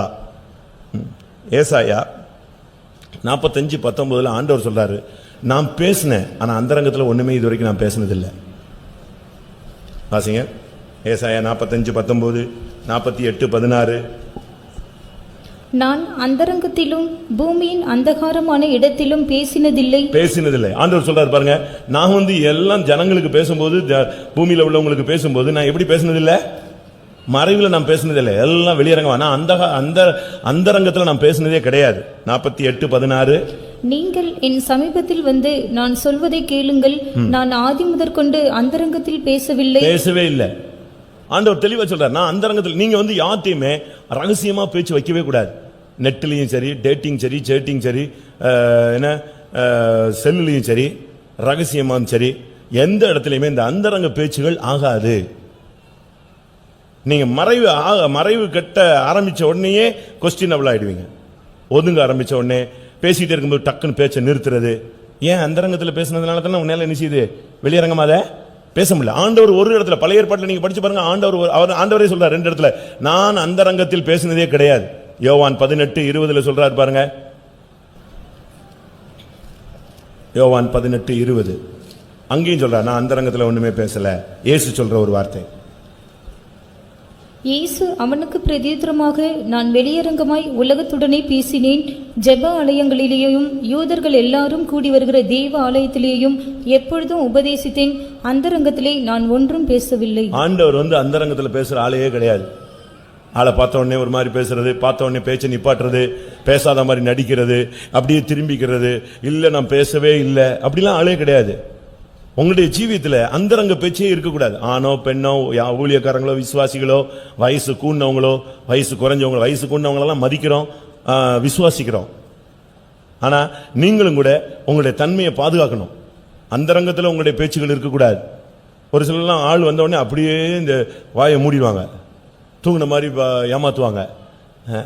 அப்படியெல்லாம் நீங்க இருக்கவே கூடாது. அந்தரங்கத்தில் நீங்க பேச ஆரம்பிச்சீங்க, ஆணோ பெண்ணோ, ஊழியரோ, விசுவாசியோ, வயது முதிர்ந்தவங்களோ, புதியவங்களோ, சின்னவங்களோ, உங்களுடைய ஜீவியத்தில் அந்தரங்கத்தில் பேச்சு இருந்தால் அது தேவனுடைய சுபாவம் அல்ல.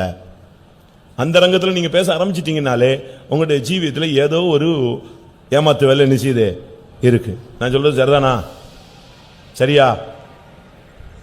சில காரியங்கள் சிலருக்கு தெரிய வேண்டிய அவசியம் இருக்காது. அது அவங்களுக்கு பக்தி விருத்திக்கு எதுவா இருக்காது. அந்த நேரத்தில் இங்கே ஞானமா நெஞ்சுக்கலாம், நடந்துக்கலாம். ஆனால் தனிப்பட்ட ஜீவியத்தை பாதிக்கிற அளவில் உங்களுடைய வாழ்க்கையில் அந்தரங்கமான பேச்சுகள் இருக்கக்கூடாது. அடுத்ததாக யோபு 13:10. நான் வரிசை அப்படி வசனமா சொல்லிட்டு போறேன். எவைகள் இருக்கலாம், எவைகள் இருக்கக்கூடாது. நீங்கள் அந்தரங்கமாய் முகதாட்சிணியம் பண்ணினால் அவர் உங்களை எவ்விதத்திலும் கண்டிப்பார். ஒரு சிலர் முகதாட்சிணியம் பண்றாங்க. ஒரு சிலரை பார்த்தோன்னே சிரிச்சிருவாங்க, ஒரு சிலரை பார்த்தோன்னே முகம் மாறிடும். ஒரு சிலர் அப்படி அந்தரங்கமா, வெளியரங்கமா பார்க்கும்போது கடிஞ்ச மாதிரி இருப்பாங்க. அவங்க முன்னால் உங்களை அப்படித்தாங்க சத்தம் போட வேண்டியிருக்கு அப்படின்னு சொல்லிட்டு திருப்பி இங்கே பார்த்தீங்கன்னா முகதாட்சியம் பண்ணிடுவாங்க. அப்படி நம்ம மனுஷனை பிரியப்படுத்துறவனா இருக்கவே கூடாது. மனுஷரை பிரியப்படுத்துறவனா இருந்தால் நான் தேவனுடைய ஊழியக்காரன் அல்லவே. அந்தரங்க ரகசியமா ஒன் சைடு பட்சபாதம் பண்ற அந்த பிராக்டிஸ் நமக்கு இருக்கவே கூடாது. அந்தரங்கத்தில் முகதாட்சியம் பண்ணினால் தேவன் அதை காண்கிறார். அந்த விஷயத்தில் நீங்க ரொம்ப கவனமா இருக்கணும்.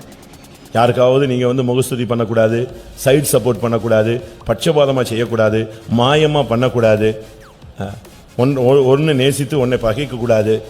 அந்தரங்கமான முகதாட்சண்யம் நல்லதல்ல. அவங்க வெளியரங்கமா பாத்தீங்கன்னா ரொம்ப ஒரு மாதிரி இருப்பாங்க, உள்ளுக்குள்ள ஏமாத்திட்டே இருப்பாங்க. இது யாக்கோபுடைய சுபாவம். அவங்க வெளியரங்கமா பாத்தீங்கன்னா அப்படியே ஒன்னும் தெரியாத மாதிரி இருப்பான், ஆனா உள்ளுக்குள்ள முழுவதும் என்னது வித்தியாசமான ஒரு ஆள். நம்முடைய ஜீவியத்தில் முகதாட்சியம், அந்தரங்கமாய் நம்ம முகதாட்சியம் பண்ணக்கூடாது, சைட் சப்போர்ட் பண்ணவே கூடாது. தேவன் அவர் கையில் இருக்கிற பேலன்ஸ் எப்படிப்பட்ட பேலன்ஸு? நீங்கள் இந்த கோர்ட்டில் போனீங்கன்னா நீதி தேவதை நிற்கும். கையில் என்ன இருக்கும்? ஒரு தராஸ், கண்ணு கட்டியிருக்கும். கண்ணை கட்டி ஒரு தேவதை நிற்கும், கையில் ஒரு பேலன்ஸ் இருக்கும். அப்படியே ஸ்ட்ரைட்டாக கரெக்டாக நிற்கும், ஈக்குவலாக நிற்கும். நம்முடைய ஜீவியத்தில் அந்தரங்கமான சைட் சப்போர்ட் இருக்கக்கூடாது. நம்ம அப்படி பண்ண ஆரம்பிச்சோன்னு சொன்னீங்கன்னா நம்முடைய ஜீவியத்தில் கொஞ்சம் கொஞ்சமாக நம்ம கிருபை இழக்கிறோம், தெய்வீகத்தை இழக்கிறோம், தெய்வீகத்தின் மகிமையை நாம் இழக்கிறோம். ஒன்று, அந்தரங்க பாவம் இருக்கக்கூடாது. அந்தரங்கத்தில் பரிசுத்தம் தான் இருக்கணும். அந்தரங்கத்தில் பாவம், உள்ளுக்குள்ள பாவத்தை வச்சுக்கிட்டீங்க, அது எப்படினாலும் ஒரு நாள் வெளியே வந்துடும். அது எப்படியாவது ஒரு நாள் வெளியே வந்துடும். கத்திரிக்காய் முத்துனா எங்கே வந்துடும் சொல்லுவாங்க? கத்திரிக்காய் முத்துனா நிச்சயமாக கடத்தருக்கு வரும். அதுபோல் உன்னுடைய பாவம் ஒரு நாள் பெரும் பாதகமாய் மாறி வெளியே வந்து நின்றும். அந்த லெவலுக்கு நீ உன்னுடைய ஜீவித்தில் அந்தரங்கத்தில் பாவம் இல்லாதவர்களாக இருங்கள். இருதயத்தில் பாவம் அந்தரங்க இருதயத்தில் அந்தரங்கத்தில் உங்களுக்குள்ள பாவம் இருக்கக்கூடாது. இருதயத்திலிருந்து புறப்படுறதா மனுஷனை கெடுக்குது. அவனை தீட்டுப்படுத்துறதே அதுதான். அவனை இன்னொருத்த வந்து பாவம் செய்ய வைக்க வேண்டிய அவசியம் இல்லை. இதுவே அவனுக்குள்ள இருந்தே அவனை நெஞ்சிடும், கெடுத்துக்கிட்டே இருக்கும். அவனுக்குள்ள இருக்கிறது அப்படிப்பட்ட இருதயங்கள். ஆனால் இருதயத்தில் சுத்தம் உள்ளவர்களாய் மாறுங்கள். அடுத்து அந்தரங்கமாய் கிஃப்ட் கொடுக்கறது, அந்த பழக்கமே விட்டுருங்க. ஒரு பாஸ்டர்கிட்ட போய் யாரோ ஒருத்தங்க வந்து அந்த பாஸ்டர் அவங்க போய் ஏதோ சீட்டு, எனக்கு கூட 1000 பேர் சீட்டு கொடுக்குறான், டவல் கொடுக்குறான், என்னெல்லாம கொடுக்குறாங்க.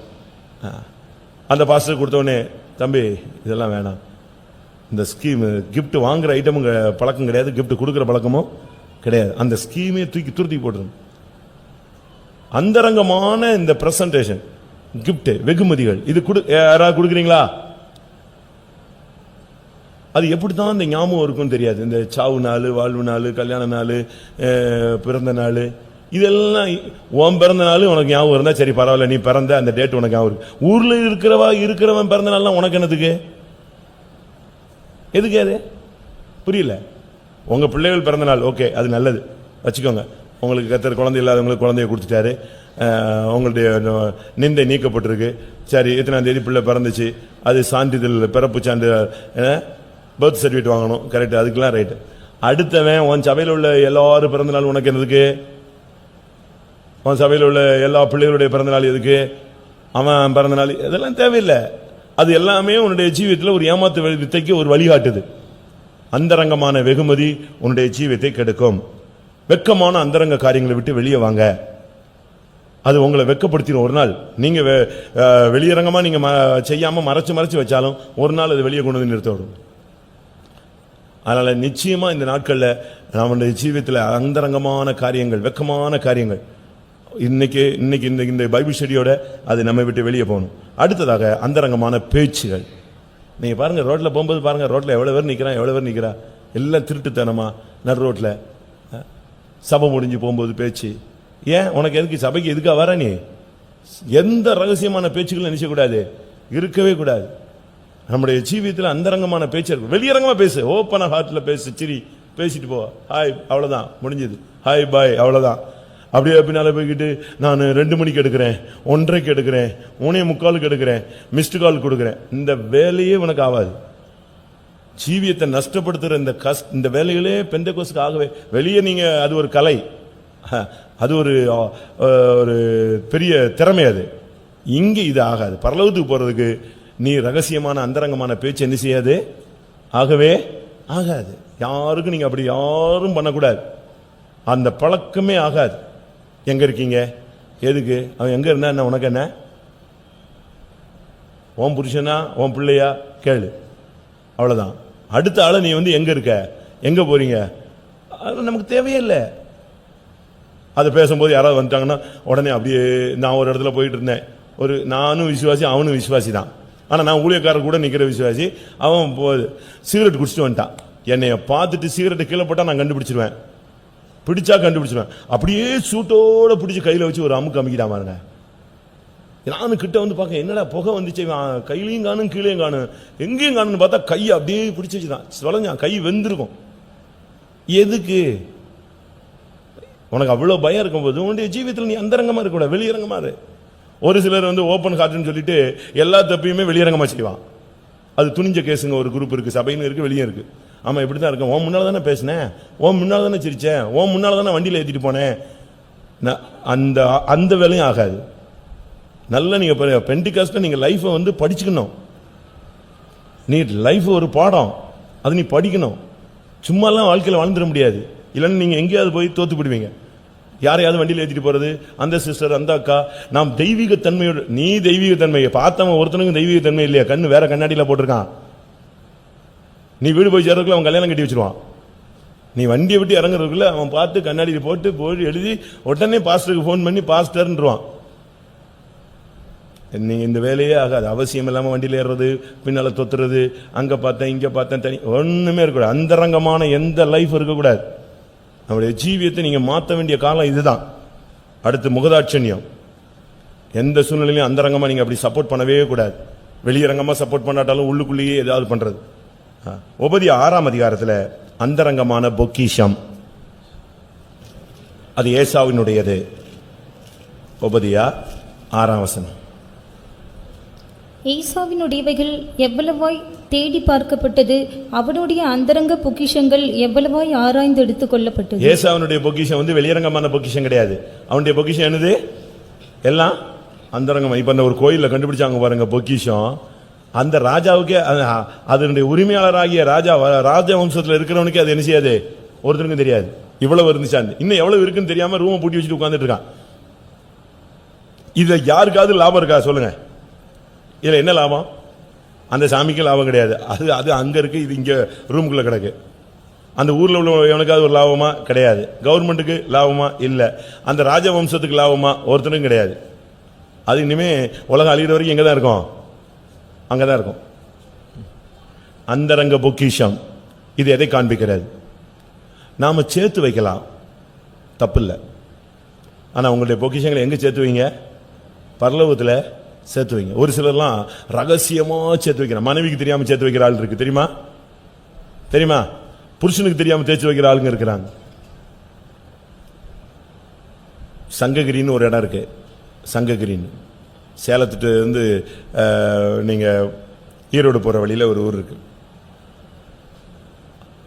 ஒரு நாள் நம்முடைய விசுவாசி குடும்பத்தில் இருக்கிற பத்திரமெல்லாம் செக் பண்ணாங்க. விசுவாசி குடும்பத்தில் செக் பண்ணா அந்த ஊர் முழுவதுமே நம்முடைய விசுவாசி குடும்பத்தை சேர்ந்த பட்டா இருக்கு. எப்பமோ வாங்கி அது அப்படியே அந்த சந்ததிகள் அனுபவிக்காம தெரியாம அது கிடக்காது. இப்ப போய் பார்த்தா முழு ஊருமே யார் பேர்ல தான் இருக்கு. இப்ப போய் எடுக்க முடியுமா? அந்த பொக்கிஷம் பிரயோஜனம் இல்லை.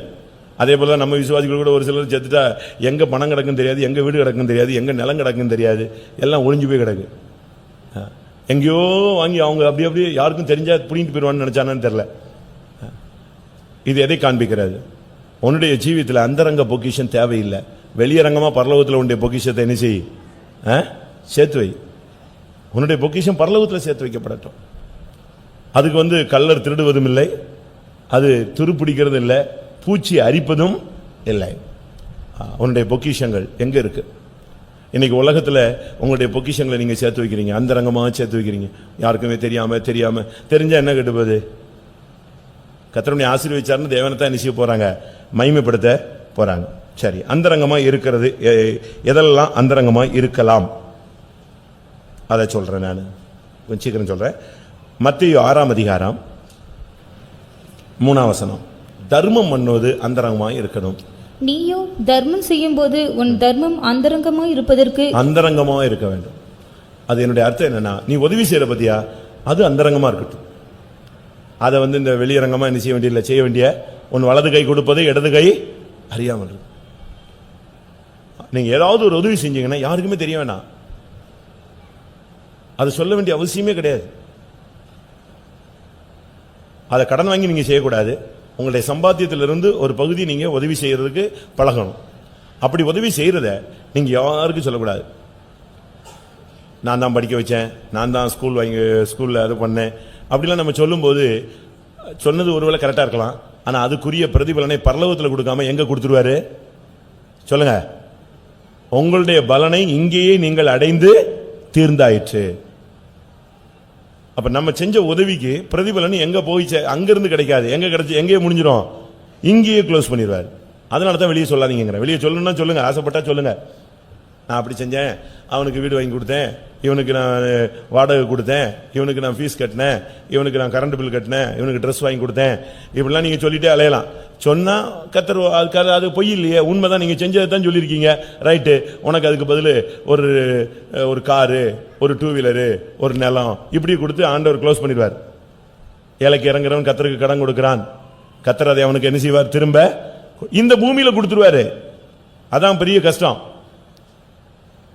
ஆனா நீ ஏழைக்கு இறங்கினதை யாருக்குமே சொல்லாம வச்சிருந்தேனா, உன்னுடைய தர்மம் அந்தரங்கமா இருந்தால் பரலோகத்தில் உன்னுடைய பிரதிபலன் மிகுதியா இருக்கும், உனக்கு அங்க கொடுப்பார். இரண்டாவது, மத்தேயு 6ஆம் அதிகாரம் 17-18. உபவாசம் இருந்தா வெளியே சொல்லணும்னு அவசியம் இல்லை. நான் இன்னைக்கு உபவாசம், அதனால நீ அப்படி சொல்லணுமே அவசியம் இல்லை. ஃபாஸ்டிங்கிறது வெளியே தெரிய வேண்டாம். வாசிங்க. நீயோ உபவாசிக்கும் போது அந்த உபவாசம் மனுஷர்களுக்கு காணப்படாமல் அந்தரங்கத்தில் இருக்கிற உன் பிதாவுக்கே காணப்படும்படியாக உன் தலைக்கு எண்ணெய் பூசி உன் முகத்தை கழுவு. அப்பொழுது அந்தரங்கத்தில் பார்க்கிற உன் பிதா உனக்கு வெளியரங்கமாய் பலனளிப்பார். உபவாசம், ஜெபம் இதெல்லாம் வெளியே தெரிய வேண்டாம். நீங்க ரகசியமாவே பண்ணிட்டே போயிட்டே இருக்கலாம். கர்த்தருடைய சமூகம், அது கர்த்தருக்கும் உனக்கு உள்ள ஒரு உடன்படிக்கை. உபவாசம்னா தேவனோடு வாசம் பண்ணுகிறதுன்னு அர்த்தம். நீ ஆண்டவரோடு போய் உட்காந்து ஆண்டவருடைய சமூகத்தில் உட்காந்து உபவாசம் எடுக்கணும், தனியா இருக்கணும். உபவாசம் இருந்துட்டு அப்படியே தலையை தொங்க போட்டு இருக்கக்கூடாது, அப்படியே கிருன்னு வருது அப்படிலாம் சொல்லக்கூடாது. என்னன்னு கேட்டா எனக்கு உபவாசம் 3 நாள் உபவாசம், இது 5ஆவது நாள் அப்படிலாம் நீ சொல்ல வேண்டிய அவசியமே கிடையாது. உன் தலைக்கு என்ன செய்ய, நல்லா எண்ணெயை பூசு, உன் முகத்துக்கு முகவாடலாய் இராதே. நல்லா அன்னைக்கு தான் நீ ஃபுல்லா சாப்பிட்டு உட்கார்ந்த மாதிரி இருக்கணும். என்ன நீங்க ரொம்ப தெம்பா இருக்கிறீங்க அப்படின்னா நான் உபவாசம் இருக்கிறேன்னு சொன்னா பரவாயில்ல, உபவாசம் இருக்கிறான் நல்லா தெம்பா இருக்கிறான்னு சொல்லணும். உன்னுடைய உபவாச ஜெபங்கள், அதனுடைய சரியான அர்த்தம் உபவாச ஜெபங்கள் அந்தரங்கமா இருக்கணும். நீ அந்தரங்கத்தில் நின்று தேவசமத்தில் நின்று போராடணும். மத்தேயு 6:6 சொல்லியிருக்கு இல்லையா, நீ உன் அறை விட்டு பூட்டி கொண்டு தேவனை நோக்கி கூப்பிடு, அந்தரங்கத்தில் பார்க்கிற உன் தேவன் வெளியரங்கமா உனக்கு என்ன செய்வார், பலன் அளிப்பார். புருஷன் வேலைக்கு போட்டோம், நீ கதவை மூடிக்க. பெற்றோர்கள் வேலைக்கு போட்டோம், நீ கதவை மூடு. கதவை மூடிட்டு நான் செத்து போறேன்னு சொல்றதுக்கு அல்ல, ஏமாத்துறது பயங்காட்டுறதுக்காக அல்ல. கதவை மூடிட்டு நீ முழங்கால முடங்கணும், ஆண்டோடைய பாதத்தில் விழுந்து அழணும். நீ அந்தரங்கத்தில் தேவனை நோக்கி கூப்பிடு. தண்ணி குடிக்காம உட்காரு, 1 மணி நேரம் 2 மணி நேரம் தண்ணியே குடிக்க மாட்டேன்னு சொல்லு. ஒரு காலையில் 1 நேரம் தண்ணி குடிக்க மாட்டேன்னு சொல்லி உட்காரு, கதவு மூடு, ஆண்டோடைய சமூகத்தில் உட்காரு. நீ தேவ சமூகத்தில் இருந்து அந்தரங்கத்தில் தேவனுடைய சமூகத்தில் உபவாசம் போட்டு கண்ணீரோடு நீ ஜெபம் பண்ணு. அது நாம் செய்ய வேண்டியது. மூன்றாவது, நான் முதலாவது சொல்லிட்டேன்ல, எசேக்கியேல் 7:22. அந்தரங்கத்தில் உனக்கு பரிசுத்தம் இருக்கணும். உன்னுடைய டார்கெட் பரிசுத்தம் தான். பரிசுத்தம் இல்லாமல் ஒருவனும் தேவனை தரிசிப்பது இல்லையே. நான் சொல்லியிருக்கேன் இல்லையா, இந்த கம்பெனிலாம் வேலைக்கு போனீங்கன்னா first round, second round, third ரவுண்டுன்னு சொல்லுவாங்க. கேட்டிருக்கீங்களா? பிளேஸ்மெண்ட் ஆனால் உங்களுக்கு தெரியும். HR நீங்க போனீங்கன்னா, கம்பெனியில் வேலைக்கு போனீங்கன்னா ரவுண்ட்ஸ் கேட்பான். ஒவ்வொரு விதத்துலையும் உனக்கு ரவுண்ட்ஸ், அந்த கொஸ்டின் நடந்துகிட்டே இருக்கும். இன்டர்வியூ, லாஸ்ட் இன்டர்வியூ வரும். அதே போல உனக்கு எல்லா இன்டர்வியூவும் பாஸ் ஆனாலும் கடைசி இன்டர்வியூ என்னது, பரிசுத்தம் தான். அந்த பரிசுத்தங்கிற இன்டர்வியூல நீ பாஸ் ஆகணும், அந்த ரவுண்ட்ஸ்ல நீ பாஸ் ஆகணும். பரிசுத்தம் இல்லாமல் ஒருவனும், அந்த வார்த்தையை நீங்க நல்லா கவனிக்கணும். அதுல ஊழியக்காரன், விசுவாசி, பெரிய ஆளு, சின்ன ஆளு எதுவுமே கிடையாது. அந்த பாயிண்ட்ல வரும்போது கரெக்டா திராசு தூக்கி நிப்பாட்டிடுவார். பரிசுத்தம் இல்லாமல் ஒருவனும் தேவனை தரிசிப்பது இல்லை. அந்த இடத்துல வரும்போது அவர் பரிசுத்தத்தில் பட்சிக்கிற அக்னியா நின்றுவார், பயங்கரமா மாறிடுவார். அன்புள்ள தேவன் தான். ஆனா அந்த இடம் வரும்போது, நான் சண்டே ஸ்கூலுக்கு போயிருந்தேன், சண்டே ஸ்கூல் ப்ரோக்ராம். அதுல ஒரு பையன் தவறு செய்யறான். அவன் ஃப்ரெண்டு தான் யாரு, வக்கீல். தெரியும் தானே அந்த சம்பவம். அவன் ஃப்ரெண்டு தான் வக்கீல். இவன் என்ன தவறு பண்ணாலும் இவன்கிட்ட சொல்லுவான், நான் இப்படி ஆகி போச்சுடா, சரிடா நீ போட, நான் காப்பாத்திடுறேமா. வக்கீல் வாதாடி இவனை வின் பண்ண வச்சிருவான். அது அவனுக்கு பழக்கமாவே போயிடுச்சு. அவனும் ஃப்ரெண்டுன்னு காப்பாத்தி விட்டுக்கிட்டே இருக்கான். இவனும் நம்ம ஃப்ரெண்டு இருக்கான்னு சொல்லிட்டு தவறு செஞ்சுக்கிட்டே இருக்கான். கடைசியில் பாத்தீங்கன்னா ஒரு நாள் இந்த அட்வொகேட்டா இருந்ததான ஆள் யாரா மாறிடுறான், ஜட்ஜா மாறிடுறான். அது இவனுக்கு இன்னும் பயங்கர சந்தோஷம். வாதாட வேண்டிய அவசியம் இல்லை. யார், நம்மால் தான் எங்க உட்கார்ந்திருக்காரு, ஜட்ஜ்மெண்ட்ல உட்கார்ந்திருக்காரு. என்ன தப்புனாலும் நம்மளை காப்பாத்தி விட்டுருவான். அதே மாதிரி மாட்டிக்கிட்டான் ஒரு கேஸ்ல. அங்க ஜட்ஜ்மெண்ட்டுக்கு போனா இவன் பயங்கரமான ஜட்ஜ்மெண்ட் கொடுத்துட்டான், உளறி போட்டான். தண்டனை, பயங்கரமான தண்டனை. அது கேட்டு இவன் சொன்னான், எப்பா நீ அட்வொகேட்டா இருக்கும்போது சப்போர்ட் பண்ண, இப்ப ஜட்ஜான உடனே நீ உன் புத்தியே மாறி போயிடுச்சுன்னா. அவன் சொன்னான், என் புத்தியெல்லாம் மாறல, அட்வொகேட்டா இருக்கும்போது எனக்கு வாதாடுறதா என்னுடைய தொழில். ஆனா ஜட்ஜ்மெண்ட், நான் ஜஸ்டிஸா உட்காரும் போது நான் எப்படிதான் செய்யணும், நீதி செய்யறதா என்னுடைய தொழில். அந்த இடத்துல நான் இப்படிதான் இருப்பேன். அதுபோல இது நீ வருகையில இங்க இருக்கிற வரைக்கும், உனக்கு இறக்கம் கிடைக்கிற வரைக்கும் கர்த்தர் உனக்கு அட்வொகேட்டா இருப்பாரு. ஆனா அவர் ஜட்ஜா மாற போறார் சீக்கிரமா. அப்போ உனக்கு எதா மாறும்? அது நியாய தீர்ப்பா மாறும். உன்னுடைய இருதயத்தை கர்த்தர் பார்க்கும்போது அதுல அந்தரங்கத்துல பரிசுத்தம் இருக்கணும். நீ பேசினாலும் அந்தரங்கத்தை பார்ப்பாரு. நீ எப்படி பேசினா, எப்படி சிரிச்சான், எப்படி பழகினா, எப்படி நடந்தான், எப்படி கொடுத்தான், எப்படி எடுத்தான், கர்த்தர் எல்லாம் பார்த்துட்டே இருப்பார். இருதயத்துல பரிசுத்தம் இருந்துட்டு நீங்க அதுல இருந்து நீங்க செயல்படுத்தினீங்கன்னா உங்களுடைய ஜீவியம் அந்தரங்கத்துல பரிசுத்தமா இருக்குன்னு சொல்லு. அதனால தான் ஒரு சிலர் சொல்லுவாங்க, என் இருதயம் நல்லா இருக்கு. Right, okay. எகு கேட்கறான், என் இருதயம் உன்னோட செம்மையா இருக்கு. உன்னுடைய இருதயம் என்னோட செம்மையா இருக்கா? ஆமா, ரைட். அப்படின்னா என் ரதத்தில் என்ன செய், ஏறிவா. இருதயத்தில் தான் கர்த்தர் பார்த்துக்கிட்டே இருப்பார். அதனால மூணாவது, இருதயத்தில் அந்தரங்கம் பரிசுத்தம் இருக்கணும். அந்தரங்கத்தில் பரிசுத்தம். ஒன்று, தர்மத்தில் அந்தரங்கம் இருக்கணும். யாருக்கு உதவி செஞ்சாலும் நீங்க வெளியே சொல்லக்கூடாது. அடுத்து, உபவாசம் ஜெபங்கள் அந்தரங்கமா நீ ஜெபிச்சுக்கிட்டே இருக்கணும். நீ ஜெபிச்சுக்கிட்டே இருக்கணும். வெளியே சொல்லி கத்தி தான் ஜெபிக்கணும். உடனே கதவு முடிக்கணும், ஓ இயேசுவேன்னு அழுது உடனே அக்கா பார்த்து ஐயோ அழுது ஜெபிக்கிறாளே அப்படிலாம் பார்க்க கூடாது. நீ அந்தரங்கத்தில் கதவு மூடிட்டு ஜெபம் பண்ணு. தேவன் அதை பார்த்து உனக்கு என்ன செய்வார்? வெளியரங்கமாய். மூன்றாவதாக, உள்ளத்தில் பரிசுத்தம். அந்தரங்கத்தில் பரிசுத்தம் தான் தேவன் பார்த்துக்கிட்டே இருக்கிறது. நான்காவதாக, யோவான் 7:10 வாசிங்க. இயேசு அந்தரங்கமாய் போகவில்லை. எங்க போனாலும் நீங்க வெளியரங்கமா போங்க, சொல்லிட்டு போங்க. வெளியரங்கமா போங்க, மறைவா போகாதீங்க, சந்து வழியா போகாதீங்க. அங்கங்க ஏமாத்திட்டு இப்படி போயிட்டு நான் இங்க போறேன்னு சொல்லிட்டு அங்க போகாத. வாசிங்க. அவருடைய சகோதரர் போன பின்பு அவர் வெளியரங்கமாய் போகாமல் அந்தரங்கமாய் பண்டிகைக்கு போனார். அந்தரங்கமாய் பண்டிகைக்கு போனார். நாம் சில காரியங்களை பிரபலமாக்க கூடாது. நல்லா புரிஞ்சுக்கோங்க இந்த சப்ஜெக்ட்ல. அவர் அந்தரங்கமாய் போனார். சில காரியங்களுக்கு நம்முடைய ஜீவியத்தில் நாம் சில இடங்களுக்கு போவோம், அது சொல்லணும்னு அவசியம் இல்லை. இப்போ வேலை விஷயமா நம்ம இடத்துக்கு போவோம், பிஸ்னஸ் விஷயமா பல இடத்துக்கு போவோம், ஊழியத்து விஷயமா பல இடங்களுக்கு போவோம். யோவான் 7:4 வாசிங்க. பிரபலமாய் இருக்க விரும்புகிற எவனும் அந்தரங்கத்திலே ஒன்றையும் செய்ய மாட்டான். நம்ம பெண்டிகாஸ்ல பிரபலமா இருக்க விரும்புறதே கிடையாது. நம்ம எந்த சபை பாஸ்டரும் பேசுறது இல்ல, போடுறது இல்ல. கன்வென்ஷன்ல பெரிய நோட்டீஸ்லாம் என்ன செய்யறது இல்ல. என்ன போட்டாலும் அதுல யாரு வரமாட்டா? நம்ம பேரு புகழ் இதெல்லாம் வரவே வராது. நம்முடைய ஜீவியத்தில் சில காரியங்கள் அந்தரங்கமாய் நாம் செய்ய வேண்டியிருக்கிறது. இயேசு அந்த பண்டிகைக்கு போகும்போது வெளியரங்கமா போகல. நமக்கு கனம் மகிமையை நாம் எடுக்கக்கூடாது. ஒரு சிலர்லாம் இந்த போரி போகும்போதே பயங்கரமா பந்தா பண்ணிட்டு போவாங்க. நீங்க எங்க போனாலும் மறைவாகவே போங்க. மறைவுன்னு சொன்னா ஒளிச்சிட்டு போறது சொல்லல. நம்முடைய ஜீவியத்தில் அந்தரங்கமாய் போனார்னு சொன்னா அவர் அந்த இடத்துல தன்னை வெளிப்படுத்த விரும்பவில்லை. ஒரு சில சர்ச்சுக்கு வந்தா கூட அவங்கள வர்றது எல்லாருக்குமே உள்ள வரும்போதே பயங்கரமா தெரியும். நீ சர்ச்சுக்கு வரும்போது தேவன் உன்னை பார்க்கிறார், மனுஷன் உன்னை பார்க்க கூடாது. தேவன் உன்னை பார்க்கிறார். அந்த வியூவில் தான் நீ என்ன செய்யணும்? கர்த்தருடைய சமூகத்துக்கு வரணும். இங்கே அவர் அந்தரங்கமாய் போனார், வெளியரங்கமா போகல. பண்டிகைக்கு அவரை ராஜாவாக்கணும்னு பாக்குறாங்க, அவரை அடிச்சு கொல்லணும்னு பாக்குறாங்க, ஏதாவது ஒண்ணு பண்ணணும்னு ட்ரை பண்றாங்க. அதனால அவங்க பிரதர்ஸ் கூட பிறந்தவனே சொல்றான், நீ பிரபலமாகணும்னு விரும்புறியா? ஏன் அந்தரங்கமா இருக்கிற? வெளியரங்கமா செயல்படுங்க. அவர் சொன்னா, நான் வெளியரங்கமா இல்லை. அவர் வெளிப்படுத்த வேண்டியது அந்த இடத்துல யாரைத்தான் வெளிப்படுத்த ஆசைப்பட்டாரு? பிதாவை மகிமைப்படுத்த விரும்பினார். நாம் நம்மை வெளிப்படுத்தக்கூடாது, சுயத்தை வெளிப்படுத்தக்கூடாது, நம்முடைய காரியங்களை வெளிப்படுத்தக்கூடாது. நம்ம மறைச்சுக்கணும். நம்ம மறைக்க வேண்டிய காலங்கள் உண்டு. நம் அந்தரங்கமாய் போக வேண்டிய நேரங்கள் உண்டு. அடுத்ததாக அந்தரங்க வேண்டுதல். ஏசாயா 26:16. சில நேரங்களில் சத்தமா ஜெபிக்க முடியாது. வாசிங்க. கர்த்தாவே, நெருக்கத்தில் உம்மை தேடினார்கள், உம்முடைய தண்டனை அவர்கள் மேல் இருக்கையில் அந்தரங்க வேண்டுதல் செய்தார்கள். சில ஜெபங்கள் வெளியரங்கமா பேச முடியாது. ஒரு சிலர் ஜெபிப்பாங்க பாருங்க, நமக்கு கேட்கும் ஆனா புரியாது. அதுதான் கரெக்ட். சில காரியங்களை நம்ம வெளியரங்கமா சொல்லலாம், கர்த்தாவே வேலை கிடைக்க வேண்டும் அப்படி இப்படின்னு. ஆனா அந்தரங்க ஜீவியத்துக்காக நீ ஜெபிக்கும் போது, உன்னுடைய பரிசுத்தத்துக்காக ஜெபிக்கும் போது சத்தமா சொல்ல முடியுமா? சொன்ன என்ன ஆகும்? கேள்விக்குறியாகும், குற்றச்சாட்டாகும். அவர்கள் தங்களுடைய ஆண்டவருடைய தண்டனை தங்கள் மேல் இருக்கையில் அவர்கள் அந்தரங்க வேண்டுதல் செய்தார்கள். சில அதனாலதான் பைபிள் சொல்லியிருக்கு, கரடியை போல நாங்கள் என்ன செஞ்சிட்டு இருக்கோம்?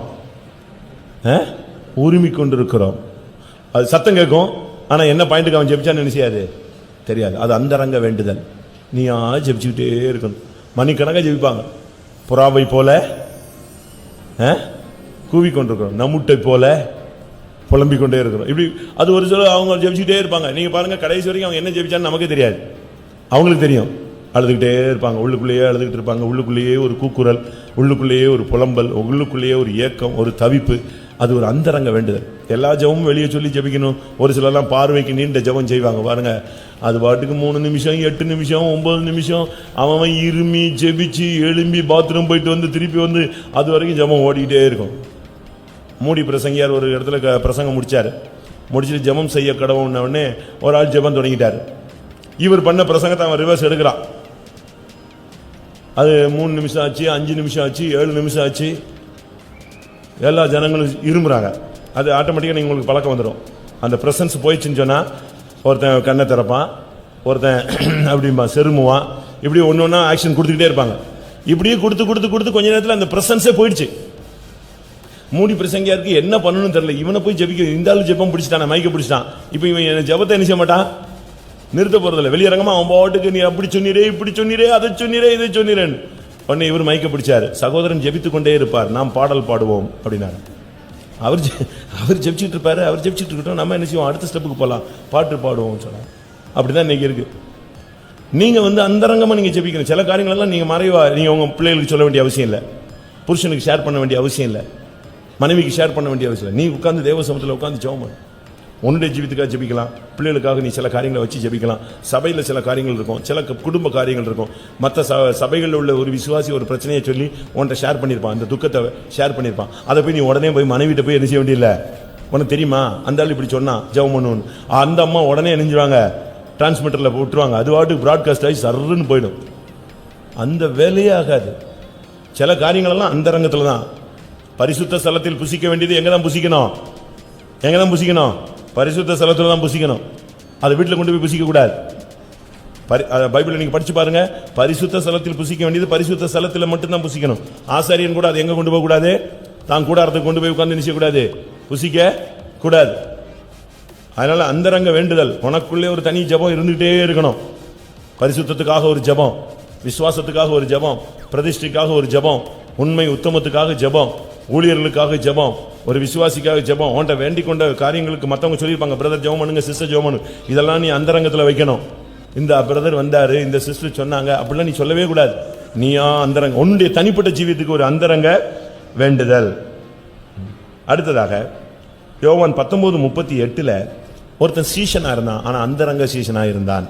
இது ரகசிய கிறிஸ்தவர்களை காண்பிக்கிறது. ஆனா அதே நேரத்தில் ரகசியமாகவே சாகிற வரைக்கும் இருந்துடக்கூடாது. கர்த்தருக்காக வெளியே வர வேண்டிய நேரத்தில் என்ன செய்யணும், வெளியே வர வேண்டும். வாசிங்க யோவான் 19:38. இவைகளுக்கு பின்பு அரிமத்தியா ஊரானும் யூதருக்கு பயந்ததினால் இயேசுவுக்கு அந்தரங்க சீஷனுமாகிய யோசேப்பு இயேசுவின் சரீரத்தை எடுத்துக்கொண்டு போகும்படி பிலாத்துவின் பைபிளே சொல்லுது. இவனுக்கு எப்படிப்பட்ட சீஷன், அந்தரங்க சீஷன். அவனுக்குள்ள சீசத்துவம் இருந்துச்சு. நீங்கள் போய் சகல ஜாதிகளையும் சீஷராக்கி பிதா குமாரன் பரிசுத்தாவின் நாமத்தினால ஞானசானம் கொடுத்து நான் கட்டளையிட்ட யாவையும் கைக்கொள்ளும்படி அவர்களுக்கு என்ன செய்யுங்கள், உபதேசம் பண்ணுங்க. அப்ப இவனுக்கு சகல ஜாதிகளையும் சீஷராக்குற அந்த தன்மையில இவனுக்கு என்ன கிடைச்சிருந்துச்சு, சீஷத்துவம் கிடைத்திருந்தது, ரட்சிப்பு இருந்தது. ஆனா அதை அந்தரங்கத்தில் வச்சுக்கிட்டே இருந்தான். அவனுக்குள்ள அது கொழுந்து விட்டு எரிஞ்சுக்கிட்டே இருந்துச்சு. கரெக்டா நேரம் வந்தபோது எல்லாரும் ஓடிட்டாங்க. இவன் போய் பிலாத்துட்ட தைரியமா சொல்லி அந்த இயேசுவின் சரீரத்தை நிச்சயிச்சான், எடுத்துட்டு வந்து அடக்கம் பண்ணான். உனக்குள்ள அந்த சீஷத்துவம் மறைந்து இருக்க வேண்டும். உனக்குள்ள அந்த உபதேசம் உனக்குள்ள மறைஞ்சிருக்கணும். நீ சாதாரண ஆள் போல இருந்தாலும் உனக்குள்ள அந்த தெய்வீக தன்மை அந்தரங்கத்தில் இருந்துகிட்டே இருக்கணும். உனக்குள்ளேயே அந்த தெய்வீகம் கனந்து கொண்டே இருக்கணும். அது சமயம் வரும்பொழுது நீ வெளியே வருவா. நம்முடைய ஜீவிதத்தில் அந்த அந்தரங்கத்தில் தெய்வீகம் இருக்கா? வெளியரங்கமா உனக்கு எல்லாத்தையும் காட்டணும்னு அவசியம் கிடையாது. நீ ஒரு பெரிய விசுவாசி போலவோ ஒரு நல்ல ஆள் போலவோ அப்படி இப்படி நீ ஓடி ஆடிலாம் காட்ட வேண்டிய, உன்னை ஃபோக்கஸ் பண்ண வேண்டிய அவசியமே கிடையாது. ஆனா உனக்குள்ள அந்தரங்கத்துல ஒரு சீஷத்துவம் இருக்கணும். ஒரு இடத்துல ஒரு சபையில கேட்டாங்க, வருகையில் யார் தான் போனதுன்னு ஒரு டவுட் வந்துருச்சு எல்லாருக்கும். கடைசியில பார்த்தா சபையில ரொம்ப தாழ்வானவங்க தான் போயிருந்தாங்க, தங்களை மறைச்சு கொண்டவங்க தான் போயிருந்தாங்க. வெளியரங்கமா பயங்கரமா அப்படி இப்படி செஞ்சவங்க யாருமே இல்லை, எல்லாரும் இங்க இருந்தாங்க. அதனால ஒரு இடத்துல இந்த பாஸ்டர் கூட என்ன சொன்னார் இல்லையா, ஒரு அம்மா பரலோகத்துக்கு போனாங்க, ஒரு பெரிய பணக்கார அம்மா. அங்க ஒரு வீடு கட்டப்பட்டிருந்துச்சு, பயங்கரமான மகிமையான வீடு. அவங்க இது எனக்கு தான் கட்டுற, அதை காட்டின உடனே இது எனக்கு தானான்னு. இல்லை இல்லை, இது உனக்கு இல்லை, உங்கள் வீட்டில் வேலை செய்கிற ஆளுக்கு ரெடி பண்ணிட்டு இருக்கோம் நாங்கள். எப்படி இருக்குன்னு பாருங்க. இவங்களுக்கு அங்கே அவ்வளவு பெரிய மகிமையான வீடு இல்லை. உன்னுடைய அந்தரங்கத்தில் ஒரு சீஷத்துவம் இருக்கா? உன்னுடைய அந்தரங்கத்தில் ஒரு விசுவாச ஜீவித்தை பாதுகாத்துட்டு வர்றியா? உன்னுடைய அந்தரங்கத்தில் பிரதிஷ்டையை பாதுகாக்கிறியா? சீஷத்துவம் இருக்கா? நல்லா கவனிச்சுக்க. அந்தரங்கத்தில் உனக்கு ஒரு சீஷத்துவம் இருக்கணும், மறைஞ்சிருக்கணும். நீ கர்த்தருக்காக ஒரு சீஷன்.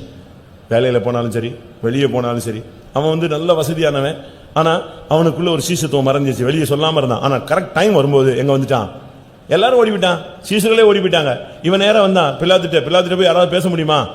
ஆனால் இவன் நேரம் தைரியமாக இப்போ கேட்டான், அந்த பாடி எனக்கு கொடுத்துருங்க, நான் எடுத்துட்டு போறேன், நானே அடக்கம் பண்ணிக்கிறேன். அது கேட்ட உடனே அவன் கொடுத்துட்டான். இவன் அன்னைக்கு தான் எல்லாருக்கும் தெரியும் இவன் யாரு. வருகையில தான் தெரியும் நீ உண்மையான ஆளா இல்லையான்னு. ஏசு வரும்போது தான் தெரியும் நீயும் நானும் உண்மையானவங்களா, பரிசுத்தமானவங்களா, போதித்ததின்படி நான் ஜீவிச்சேனா, கேட்டதின்படி நீ ஜீவிச்சியா. இந்த கொஸ்டின் எனக்கு தான் கிளியர் ஆகும். இயேசுவின் மரணத்தில் அன்னைக்கு அந்தரங்க சீசன் வெளியரங்கமாய் மாறினான். இயேசுவின் வருகையில உண்மையான சீசத்துவம் என்ன செய்யும்? வெளியே தெரியும். எல்லாரும் கண்களை மூடுவோம். நம்முடைய ஜீவியத்தில் சில காரியங்கள் அந்தரங்கமாக இருக்கலாம், சில காரியங்கள் அந்தரங்கமாக இருக்கக்கூடாது. நல்லா கவனிச்சுக்கோங்க. அந்தரங்கத்தில் ஞானம்னு சொல்லியிருக்கு யோபுல 11:7 நினைக்கிறேன். அந்தரங்கத்தில் ஞானம், இது ஆழமான உபதேச ஜீவியத்தை காண்பிக்கிறது. தேர்ந்தவர்களுக்குள்ளே நாங்கள் ஞானத்தை என்ன செய்கிறோம்? பேசுகிறோம். இந்த ஞானம் சாதாரண ஞானம் அல்ல, கம்ப்யூட்டர் ஞானம் கிடையாது. தேர்ந்தவர்களுக்குள்ளே பேசும் ஞானம், அது தேவ ஞானம். தேவ ஞானம் உலகத்துக்கு பைத்தியமாய் தெரிகிறது. எல்லாரும் கண்களை மூடுவோம். கொஞ்ச நேரம். ஒருவேளை நீங்க சில காரியங்களை மறைச்சிருப்பீங்க, சில காரியங்களை மறைக்காம இருந்திருப்பீங்க. மறைக்க வேண்டிய காரியத்தை வெளியரங்கமாக்கி இருப்பீங்க, வெளியரங்கமாக வேண்டிய காரியத்தை நினைச்சிருப்பீங்க, மறைச்சிருப்பீங்க. ஆனா ஒரு நல்ல தகப்பன் என்ன தெரியுமா? ஒரு நல்ல தகப்பன் சொல்றவன் மறைக்க வேண்டிய காரியத்தை மறைப்பான். தன்னுடைய பிள்ளைகள் விஷயத்தில், தன்னுடைய விஷயத்தில், தன்னுடைய மனைவி விஷயத்தில், தன்னுடைய சபை விஷயத்தில் ஒரு நல்ல தாய், நல்ல தகப்பன் மறைக்க வேண்டியதை மறைச்சிருவான். நோவாவின் பிள்ளைகள் பாருங்க, ஒரு குரூப் மறைக்க வேண்டியதை மறைச்சது, ஒரு குரூப் மறைக்க வேண்டியதை வெளியரங்கமாச்சு. வெளியரங்கமாக்கின ஆள் என்ன ஆனான் தெரியுமா? சொல்லுங்க. சபிக்கப்பட்டவனாய் போனான். மறைத்தவர்கள் 2 பேரும் என்ன செஞ்சாங்க? அது அந்தரங்கமா மாற்றினவர்கள் 2 பேரும் என்ன செஞ்சாங்க? ஆசீர்வதிக்கப்பட்டார்கள். 2 நிமிஷம் எல்லாரும் முழங்கால் போடலாம். உங்களுக்கு இந்த வேத பாடம் எவ்வளவு பிரயோஜனமா இருந்தது என்று எனக்கு தெரியவில்லை. எந்த விதத்தில் நீங்கள் அதை எடுத்துக்கொள்ள போறீங்கன்னு தெரியாது. உன்னுடைய ஜீவியத்தில் நீ உன்னுடைய தர்மம் அந்தரங்கமாக இருக்கட்டும். யாருக்காவது உதவி செஞ்சீங்கன்னா அதை சொல்லாதீங்க தயவு செய்து. நான் இப்போ சொல்கிறேன், எனக்கு தெரிவிக்க வேண்டியதை மட்டும் சொல்லுங்க. தெரிவிக்க கூடாதுன்னு ஆவியானவர் சொல்லிட்டாருன்னா அதை கூட நீங்க ஏதாவது உதவி செஞ்சீங்க அப்படின்னா அதை எனக்கு தெரிவிக்கணும்னு ஆவியானவர் சொன்னா என்ன செய்யுங்க? எனக்கு சொல்லுங்க, என் அறிவில் சொல்லுங்க. அது கூட எனக்கு கூட தெரிவிக்க கூடாதுன்னு சொல்லிட்டாங்க, ஓகே, அதை அப்படி மறைச்சிரு. யாருக்கும் சொல்ல வேண்டிய அவசியமே இல்லை. அது உனக்கும் தேவனுக்கு தான். யார்ட்டையும் சொல்லிடாதீங்க. நாங்கள் செய்கிற உதவி நாங்கள் இதுக்கு சில கூட்டங்களில் சொல்கிறோன்னா காட்டி கொடுக்கறதுக்காக அல்ல பிரியமானவர்களே. நல்லா புரிஞ்சுக்கணும். இயேசு நானே நல்ல மேய்ப்பன்னு சொன்னார். அதனால் அது பெருமையில் சொன்னது அல்ல. வேற யாரும் நல்ல மேய்ப்பன் இல்லைங்கிறத வெளிப்படுத்திருக்காங்க. நாம ஊழியக்காரங்க சில காரியங்களை, சில இன்சிடென்ட்டை சொல்கிறோம். சில நானும் உதவி செஞ்சிருக்கேன், நான் ஒரு பிள்ளையை படிக்க வச்சேன், அந்த பிள்ளை நல்லா வந்துட்டா அப்படின்னு சொல்றது என்னுடைய பெருமைக்காக இல்லை. நான் என் சம்பாத்தியில் உள்ள பணமாக கொடுத்துட்டேன். என்ன காசு? அது தேவனுடைய காசு. எதுக்கு கொடுக்குறோன்னா, எதுக்கு இதை சொல்றேன்னு நான் சொல்லிடுறேன், ஓப்பன் ஹார்ட்ல சொல்றேன். நாங்க அந்த காரியங்களை சொல்றதுக்கு காரணம், நீங்க அதை பயிற்சி இதில் என்ன செய்யணும்? கொண்டு வரணும். உதவிங்கிறது உங்களுடைய மனப்பான்மையில் வரணும். பாஸ்டர் இப்படி செய்யறாரு, மற்றவங்க இப்படி செஞ்சாங்க, அந்த இடத்துல இப்படி செஞ்சாங்களாம் அப்படிலாம் கேட்கும்போது அது உங்களுக்கு தான். பைபிள் இதெல்லாம் எழுதியிருக்கிறது எதுக்காக? திஷ்டாந்தங்களாக, நமக்காக எழுதப்பட்டிருக்கிறது.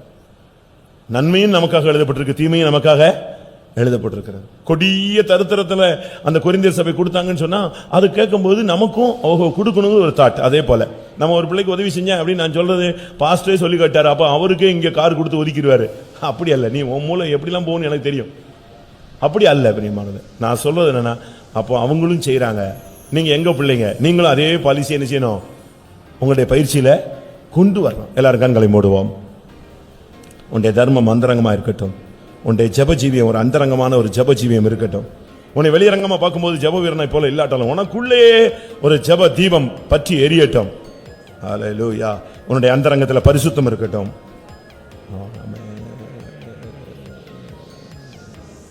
உன்னை பிரபலமாக்காதே, உன்னை மறைத்துக்கொள், அந்தரங்கமாய் போ, அந்தரங்கமாய் வா. உன்னுடைய ஜெபம் அந்தரங்கமான ஜெபம். ஹல்லேலூயா. சூழ்நிலைகள் மத்தியில் மற்றவங்களுக்கு உன்னுடைய பிரச்சனை நீ ஷேர் பண்ணணும்னு இல்லை, தெய்வத்திட்ட ஷேர் பண்ணு. ஆமென். என்ன சூழ்நிலையிலும் உன்னுடைய சீஷத்துவம் உனக்குள்ள அந்தரங்கமா இருக்கணும். நான் ஒரு தேவனுடைய பிள்ளை, நான் பரிசுத்தமாக்கப்பட வேண்டியவன், எப்பொழுது இயேசு வந்தால் நான் போகணும். அதே அந்தரங்கத்தில் உனக்குள்ள அந்த தெய்வீக வாஞ்சை அது கொழுந்து விட்டு எரிஞ்சு கொண்டே இருக்க வேண்டும். இருதயத்தின் அந்தரங்கங்களை வெளியரங்கமாக்குவதற்குள்ளாக கர்த்தருடைய சமூகத்தில் உன்னுடைய இருதயத்தை சுத்தமாக்கிக்கொள். பாவ ஜீவியம் வெளியே வர்றதுக்குள்ளே அந்தரங்க பாவத்தை விட்டு நீ வெளியே வந்துவிடு. அந்தரங்க வெகுமதிகளை நிறுத்துங்கள், வெட்கமான அந்தரங்க காரியங்களை நிறுத்துங்கள், அந்தரங்கமான பேச்சுகளை நிறுத்துங்கள், அந்தரங்கமாய் முகதாட்சியம் பண்ணுவதை நிறுத்துங்கள், அந்தரங்கமான பொக்கிஷங்களை நிறுத்துங்கள். ஹல்லேலூயா. எல்லாரும் 2 நிமிஷம் ஆண்டவரை நோக்கி பார்ப்போம். இந்த வசனங்களுக்கு நம்மை சமர்ப்பிப்போமாக.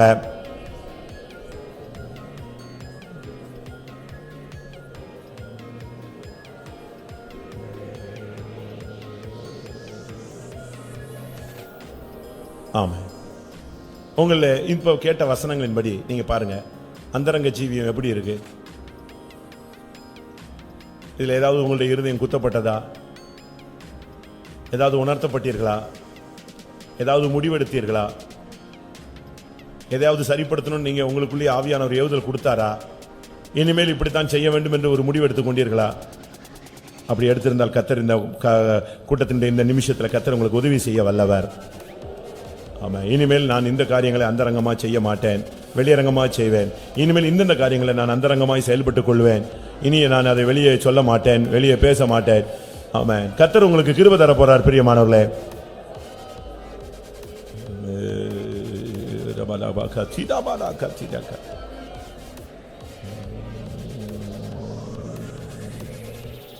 Praise the Jesus, praise the Jesus. Up to the bottom, tidbi kanaba katidi kanaba katanaba.